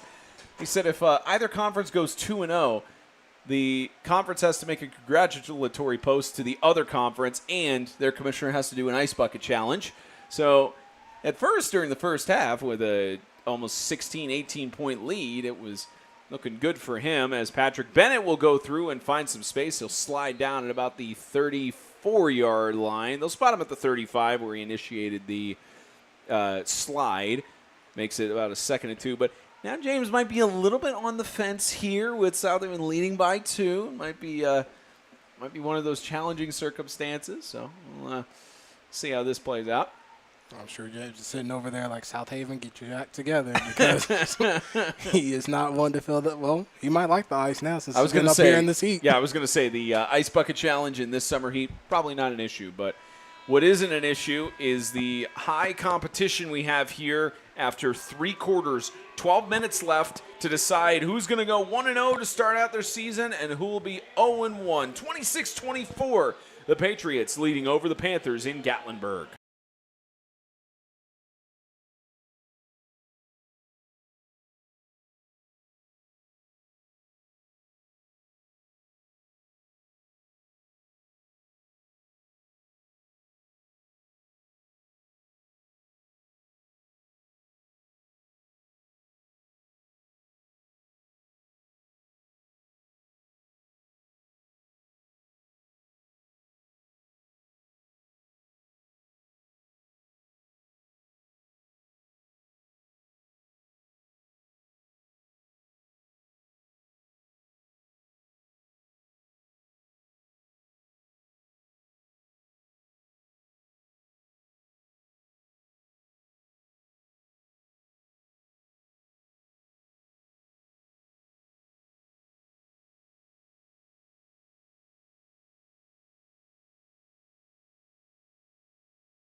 Sides of the field swapped. Start of the 4th quarter as it'll be handed off to Kyle McFarland, who's got some space on the outside. Atkinson and company managed to stop him, but not before he gets to the red zone at the 20-yard line. And the Panthers 10 seconds into the 4th quarter are within scoring range. Just great blocking all around for this team, and just having guys run after him. Axton doing his little savvy tackle there, or at least push, just to get him out of bounds and stop the clock. But never mind, the clock's still rolling. I tell you, this PAC Panthers team, we talked about how they know how to run out the clock. They know how to make most use of their time. And Coach Crawley talked about that coming out of the locker room, and that his team was kind of gassed and they needed to really kind of step things up. And it's starting to seem a little bit like that there. The defense is having some bright spots, but the Heat is certainly having a challenge on them as well. And right side, trying to potentially fake it for the pass, but we'll just carry it here. Bennett tried to spin around and got to about the 17-yard line as we get 60 seconds into this 4th quarter. Beg your pardon, that's outside the 12-yard line. Spencer Thompson, Brendan Daniel, Drew Williamson on the sidelines. With us are producer James Shannon, director Lee Baldwin, Charlie Serafian, and Blake Biggs running the other camera sides. Happy to be with you here. Legion Field at Hammond Stadium, part of the Rocky Top Sports World Complex in Gatlinburg, Tennessee. Always fun to be out here. This is the third year of the Gatlinburg Black Bear Brawls. Started out interesting in the first year with about a 2.5-hour thunderstorm delay. Got out of here at about 1 in the morning with those several games, and fortunately the weather has held off the last couple of years. Toss left side by Bennett. Good catch. Spin around McNulty. McFarland got down to the 5-yard line, and a good tackle there by Schroeder to prevent the touchdown. And now 1st and goal on the 5-yard line. Looked like a McNulty-level play is why I mistook him there. And he has been on point today. McFarland's getting the ball and just able to take that hit. It happens, man. It happens. How about the spin move attempted there by McFarland? And Schroeder was not having any of it in that circumstance. And now 5 yards for another 6 points and the first lead of the game for the PAC Panthers. And that spin move's either the defense's best friend or the offense's best friend. It all depends on how it goes down. Luckily, it was the defense's friend here.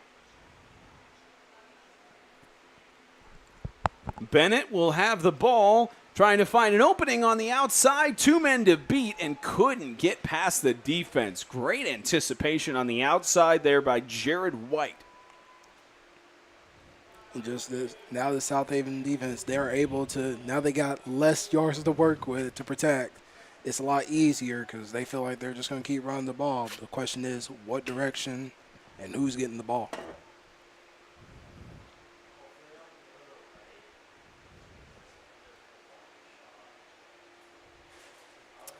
Be a 2nd and goal from the 4-yard line. Mentioned earlier about both sides having all-conference and all-American players.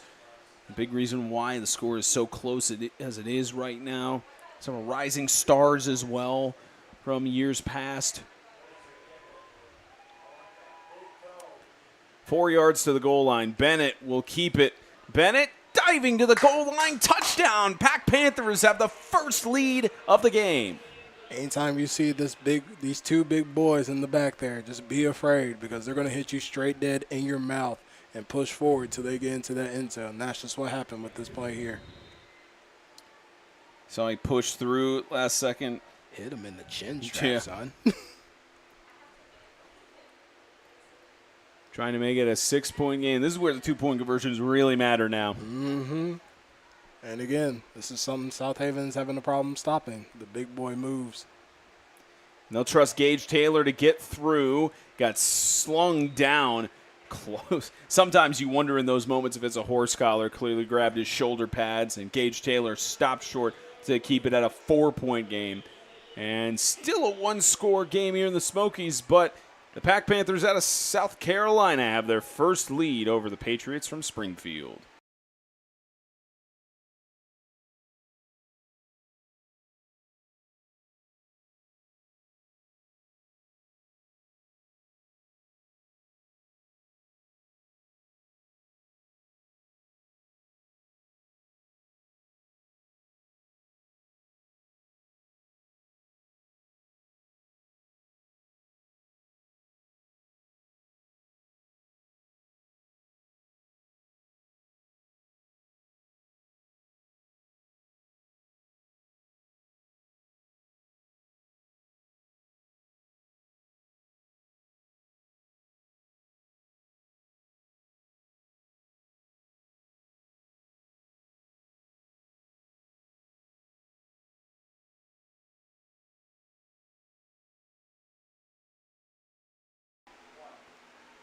First lead of the game for the PAC Panthers. Boot off to South Haven with the kickoff return. Trying to find a way around here, but won't get past the first tackler and lose the ball for a little bit. That was Andrew McCabe who forced the fumble there, but Cade Atkinson on the kickoff return keeps it secured. And it's 26-8 at one point, and now South Haven has not been able to get a single touchdown or score. I mean, Coach Crawley talked about the fatigue affecting his team, but this is also a testament to PAC Panthers defense really stepping up. And we had mentioned earlier in the game when South Haven was going up in the score that it was uncharacteristic of what we had seen in years past. But now they've started getting used to the game, maybe acclimated to the heat a little bit. The PAC Panthers are really holding strong and steadfast here against the Patriots. And I'm sure Coach during the halftime talk gave them a reminder of who they were as a unit, and now these PAC Panthers are back what they usually do. And this is one of those moments where they're really going to trust their star junior and Cade to step up and try to make things happen. Be between him and senior Jack Rush and Jared White, senior as well. So a lot of question marks that will be answered potentially in terms of who's going to step up, who's going to make the big play here for the Patriots. And I would even go back to the passing game. They haven't been able to truly stop it. The only way they've been stopping it is because you've been overthrowing. It's a low snap, and Jared White has got some space on the outside. He'll be forced out at around the 44. Looks like I'll take back that statement because the running play just worked there. Just him being able to pick the ball up with that low grounding ball right there and just going. He saw the gap, and he just took it. And what seemed to be the strategy for both sides is just to continue to run down the clock and eat up time. And I don't know how long you could stretch out a drive like this if you're South Haven, because 7 minutes is certainly a long time to stretch, but probably one of those that milk this as long as they can. Yeah, especially since PAC has been figured out again who they are, and that offense is going now. So now you definitely want to hold that ball and play their game, run the ball, and hold as much time as you need. Here's Nolan Griffin with a big run down to the 34-yard line. He's brought down by Larry Reiner, but not after a huge gain for South Haven. And watch this blocking right here because he has a complete big hole just to run through. Shoot, and good day, sir. Just good first yard and a couple yards. Almost started getting in the face of Reiner there. I don't know. But be humble. You got your yard. Still look at the scoreboard because anything can happen in 6 minutes. Neither team, important to note, neither team has used any of their timeouts so far in this second half. Both sides have the chance to save the clock if necessary. Close game like this, you want to keep your timeouts just in case that last couple minutes you have to score or do something else. Here's Atkinson, gets brought down between the 20 and 25-yard line. They'll spot him at the 22. Another chunk play for a first down. And everybody's trying to tuck in that ball because now PAC Panthers are trying to get them to fumble the ball. As you see right here, they're trying to punch it out every minute they can. And Axon and everybody else on that South Haven team has to tuck that ball in like a piece of loaf bread. We got an official's timeout here. Looks like a PAC Panther back up on his feet. Looks like just another cramp, but fortunately not a good sign when you have a player having to be helped off by both of his coaches there, and that's Larry Reiner. Big loss for the PAC Panthers. Hopefully he's able to come back in soon.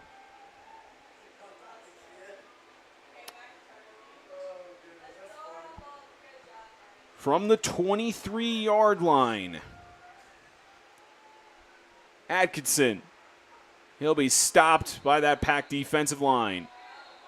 And they whistled a couple of times there. It looked like Andrew McCabe was just finishing out the tackle. It doesn't look like he was intentionally trying to bring him down, but over 5 minutes left to go in regulation. That's the kind of effort you want to see out of your PAC Panthers there for your defense. Keep going to the whistle blow and maybe a little bit of extra afterwards as long as they don't call that flag on you.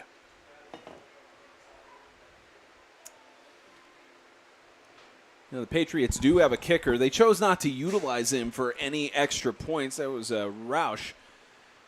They chose not to utilize him for any extra points, which it may or may not have helped them in terms of the scoreline, but down 4, a field goal doesn't make any sense for him at this point. Choate, air it out, right side, wide open with the catch at the 5. And high school, they will stop the ball anytime the player is down on his knees, regardless of who's around. And a great catch by Tate Ballard, who had 13 of those, 9 catches last year, and has now got a 1st and goal for South Haven. And I think if he was able just to get a little bit more oomph onto that ball, he at least gets the ball and then scores because he's by himself.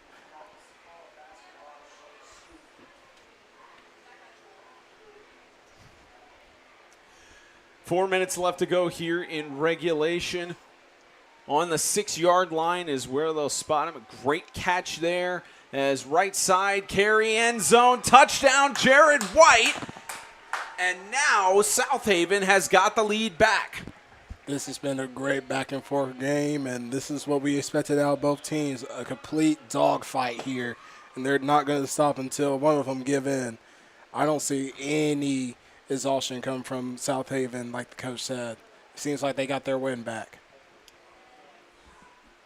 And it'd be tied right now if the 2-point conversion was made on the last touchdown for PAC. So a 4-point game. This is one of those that talk to anybody. They're not thinking about, well, this score doesn't matter or not. They want to score. They want to get another couple of points on the board. And with 3 minutes, 50 seconds left, they'll definitely be able to do it.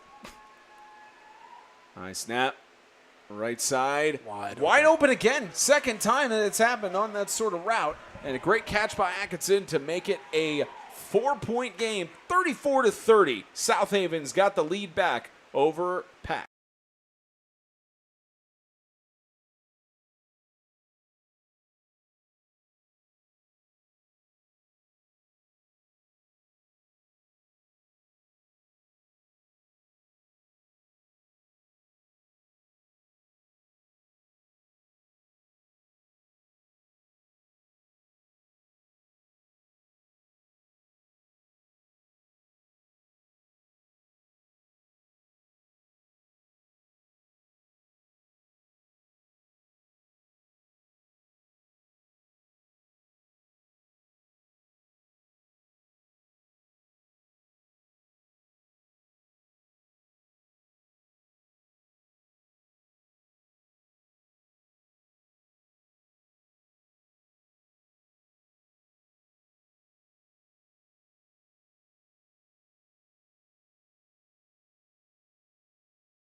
Another onside kick attempt by Roush. It'll bounce too high and out of bounds at the 42-yard line, so they'll likely place the ball there. Let's head down to the sideline with Drew Williamson.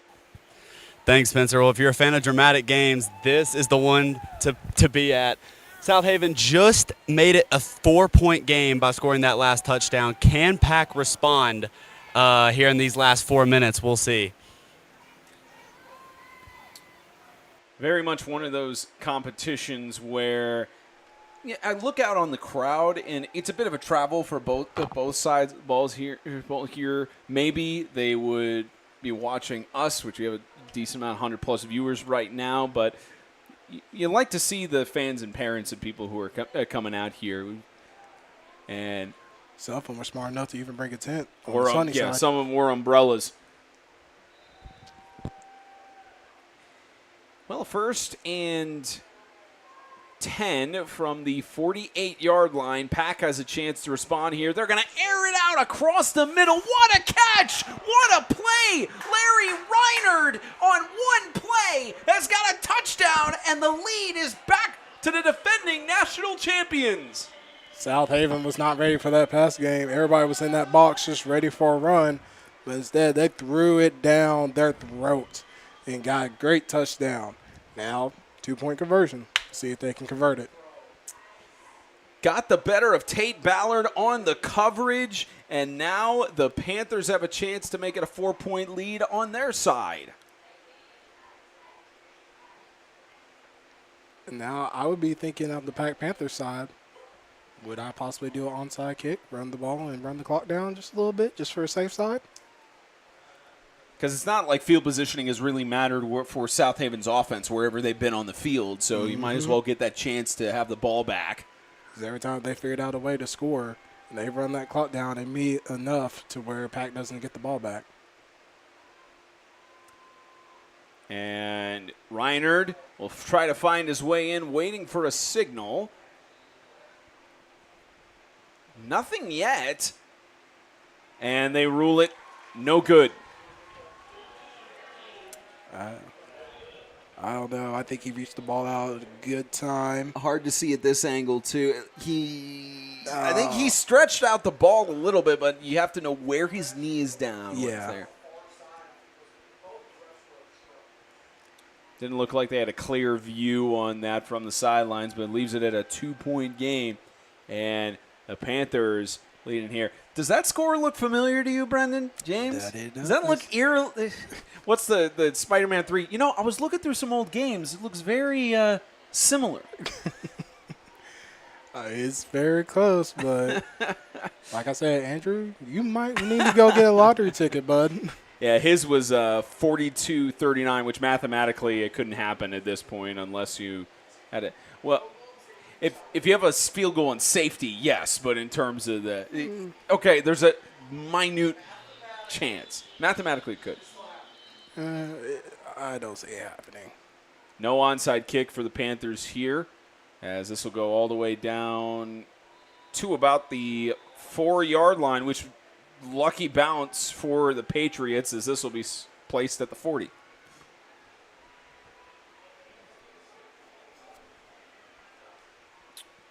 Yeah, lucky break there for South Haven.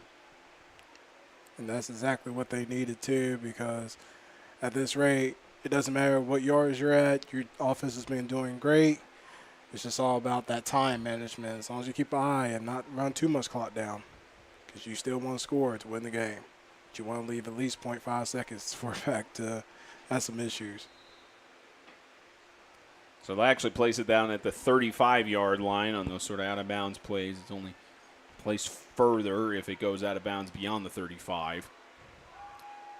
So now South Haven with good field positioning. 3:41 left to go in the game. Both teams 3 timeouts. Here's Nolan Griffin. Tries to weave around the defense, but gets stopped at the 40-yard line, about 5 yards short of the line to gain.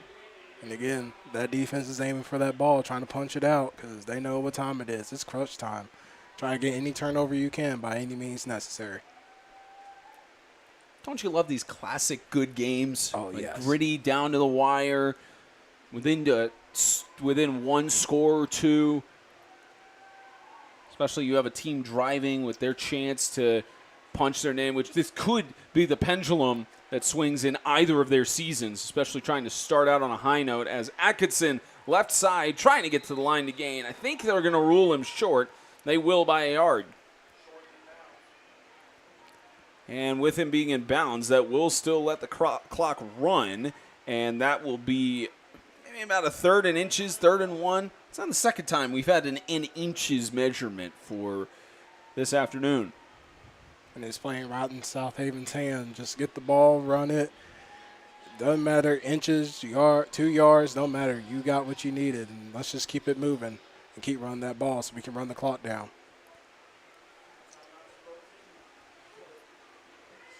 3rd and short. Trying to go through. Great defensive play. Gage Taylor anticipated the handoff to Jared White, and now you've got a 4th down and 4. That's clutch by Gage. Just able to get that tackle, loss of yards right when you need it for a 4th and long. Official timeout for an injury on the field. We got a PAC lineman who's down. We will step aside for an injury timeout.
Well, the good news is the PAC player has gone back to the sidelines and helped off there. The bad news is the PAC Panthers ended up burning a timeout because of needed some extra time after that, and we got another stoppage.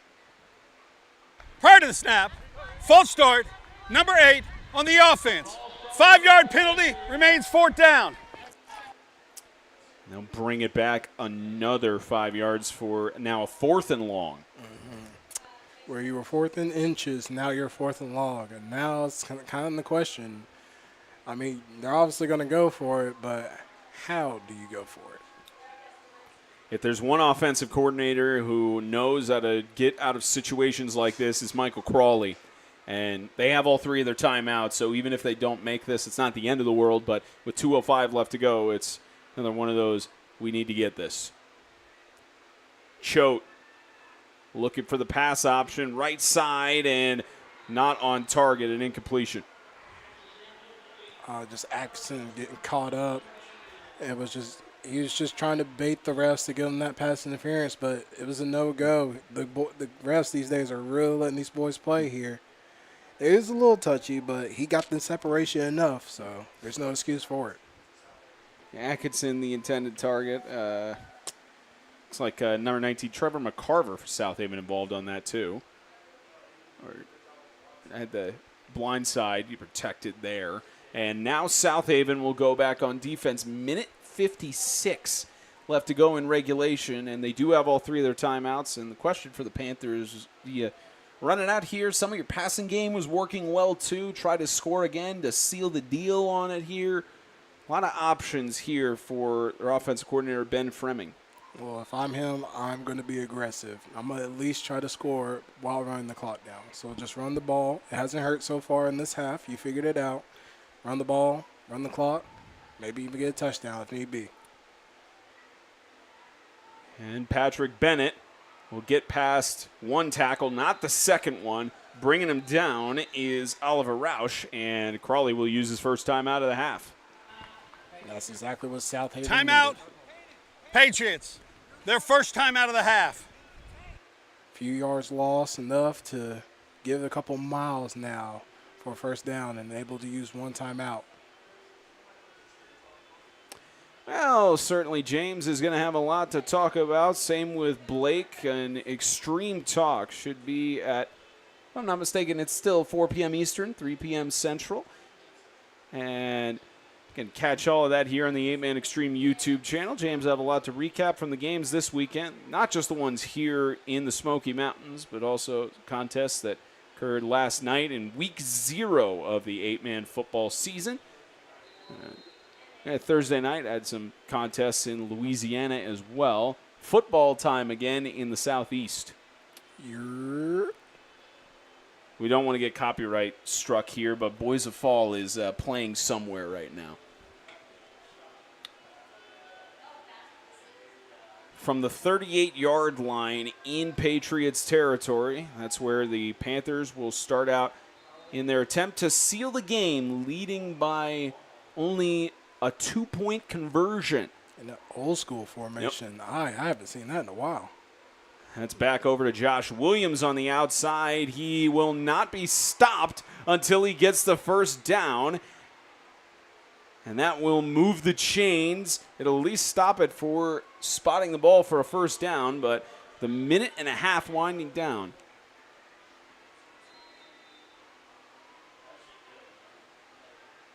They're waiting for the chains to, are they ruling him short? It's inches by the looks of it. And I think Coach, South Haven used those second time out. I think Coach Crawley was frustrated. Second time out of the half. He was frustrated with the amount of time that came off the clock there while they were spotting the ball and figuring it out. So I think the officials maybe will have a conversation about it, but 119, don't think they'll adjust anything here. Only one timeout left for South Haven to work with. And it looks like they gave him the first down. Okay, they did. That's what it was. So that's why South Haven calling the timeout there. So we saw earlier the PAC Panthers were trying to punch out the ball, cause a fumble. Wouldn't be surprised if you see the Patriots try to do that here. At least they should be, but they really haven't gotten the opportunity to even get close to the runners. Usually, and by the way, the first run, they stopped them a few inches back, but it wasn't enough because when you get that toss, and which that defense wasn't ready for because PAC has been hitting them in the mouth so much. And now they're in victory formation. Panthers victory formation, and I don't think Coach Crawley is going to use his final timeout with it being a first down here. We'll go to second down, and you talk about the challenge it already is to try and make a statement in your first win. First time South Haven has been up here to Gatlinburg for the Black Bear Brawls. To my knowledge, I don't think they played a game in Gatlinburg in their program history either. So they've come up here and showed what they needed to show. They showed, hey, we're a team to be reckoned with. And PAC has showed, hey, we could possibly win the national championship. It may take us a few bit, but we'll figure it out. This is tossed over and to the official, and handshake's going well. Old habits don't die. A score eerily similar from last year's national championship, but it ended in regulation. The PAC Panthers begin their journey to defend their national title with a victory in the Smoky Mountains, 36-34 over the South Haven Christian School Patriots.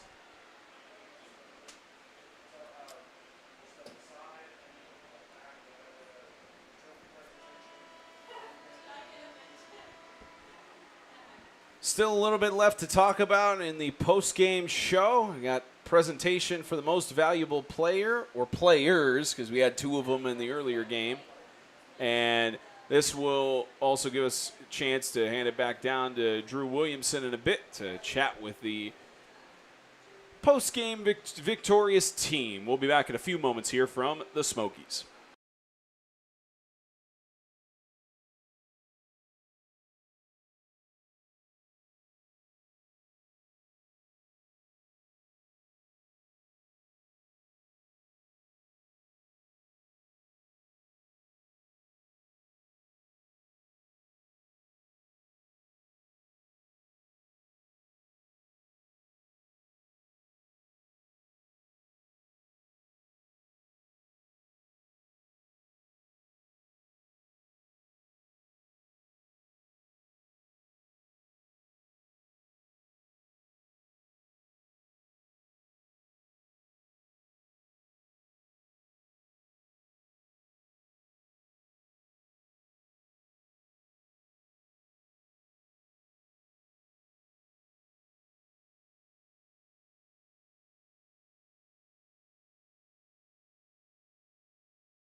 Final score 36-34. The PAC Panthers get it done against the Patriots of South Haven. And our Drew Williamson is on the field now with the MVP, Patrick Bennett. Thank you, Spencer. I'm here with Patrick. Patrick, what does this MVP mean to you to propel you for the start of the season? Yeah, I think it's good. Just get some momentum running. Obviously, couldn't win it without the team, and I think we're just looking forward to a good season, you know. Obviously, South Haven started off really quick, going up almost 18 points. How did you will your team and lead them into this huge comeback? Yeah, I think it was all our captains, me, Josh, Evan, and Gage, just kind of staying sure-handed, staying level-headed, and knowing we can always win, you know. Y'all are trying to defend y'all's title last year, went 14-1. How do you look to do that? I know you're a junior. How do you look to lead your team? Just be a constant presence, be, you know, like I said, level-headed, cool and calm, right? Never too high, never too low type of. Absolutely. Patrick, thank you so much for your time. Back to you guys.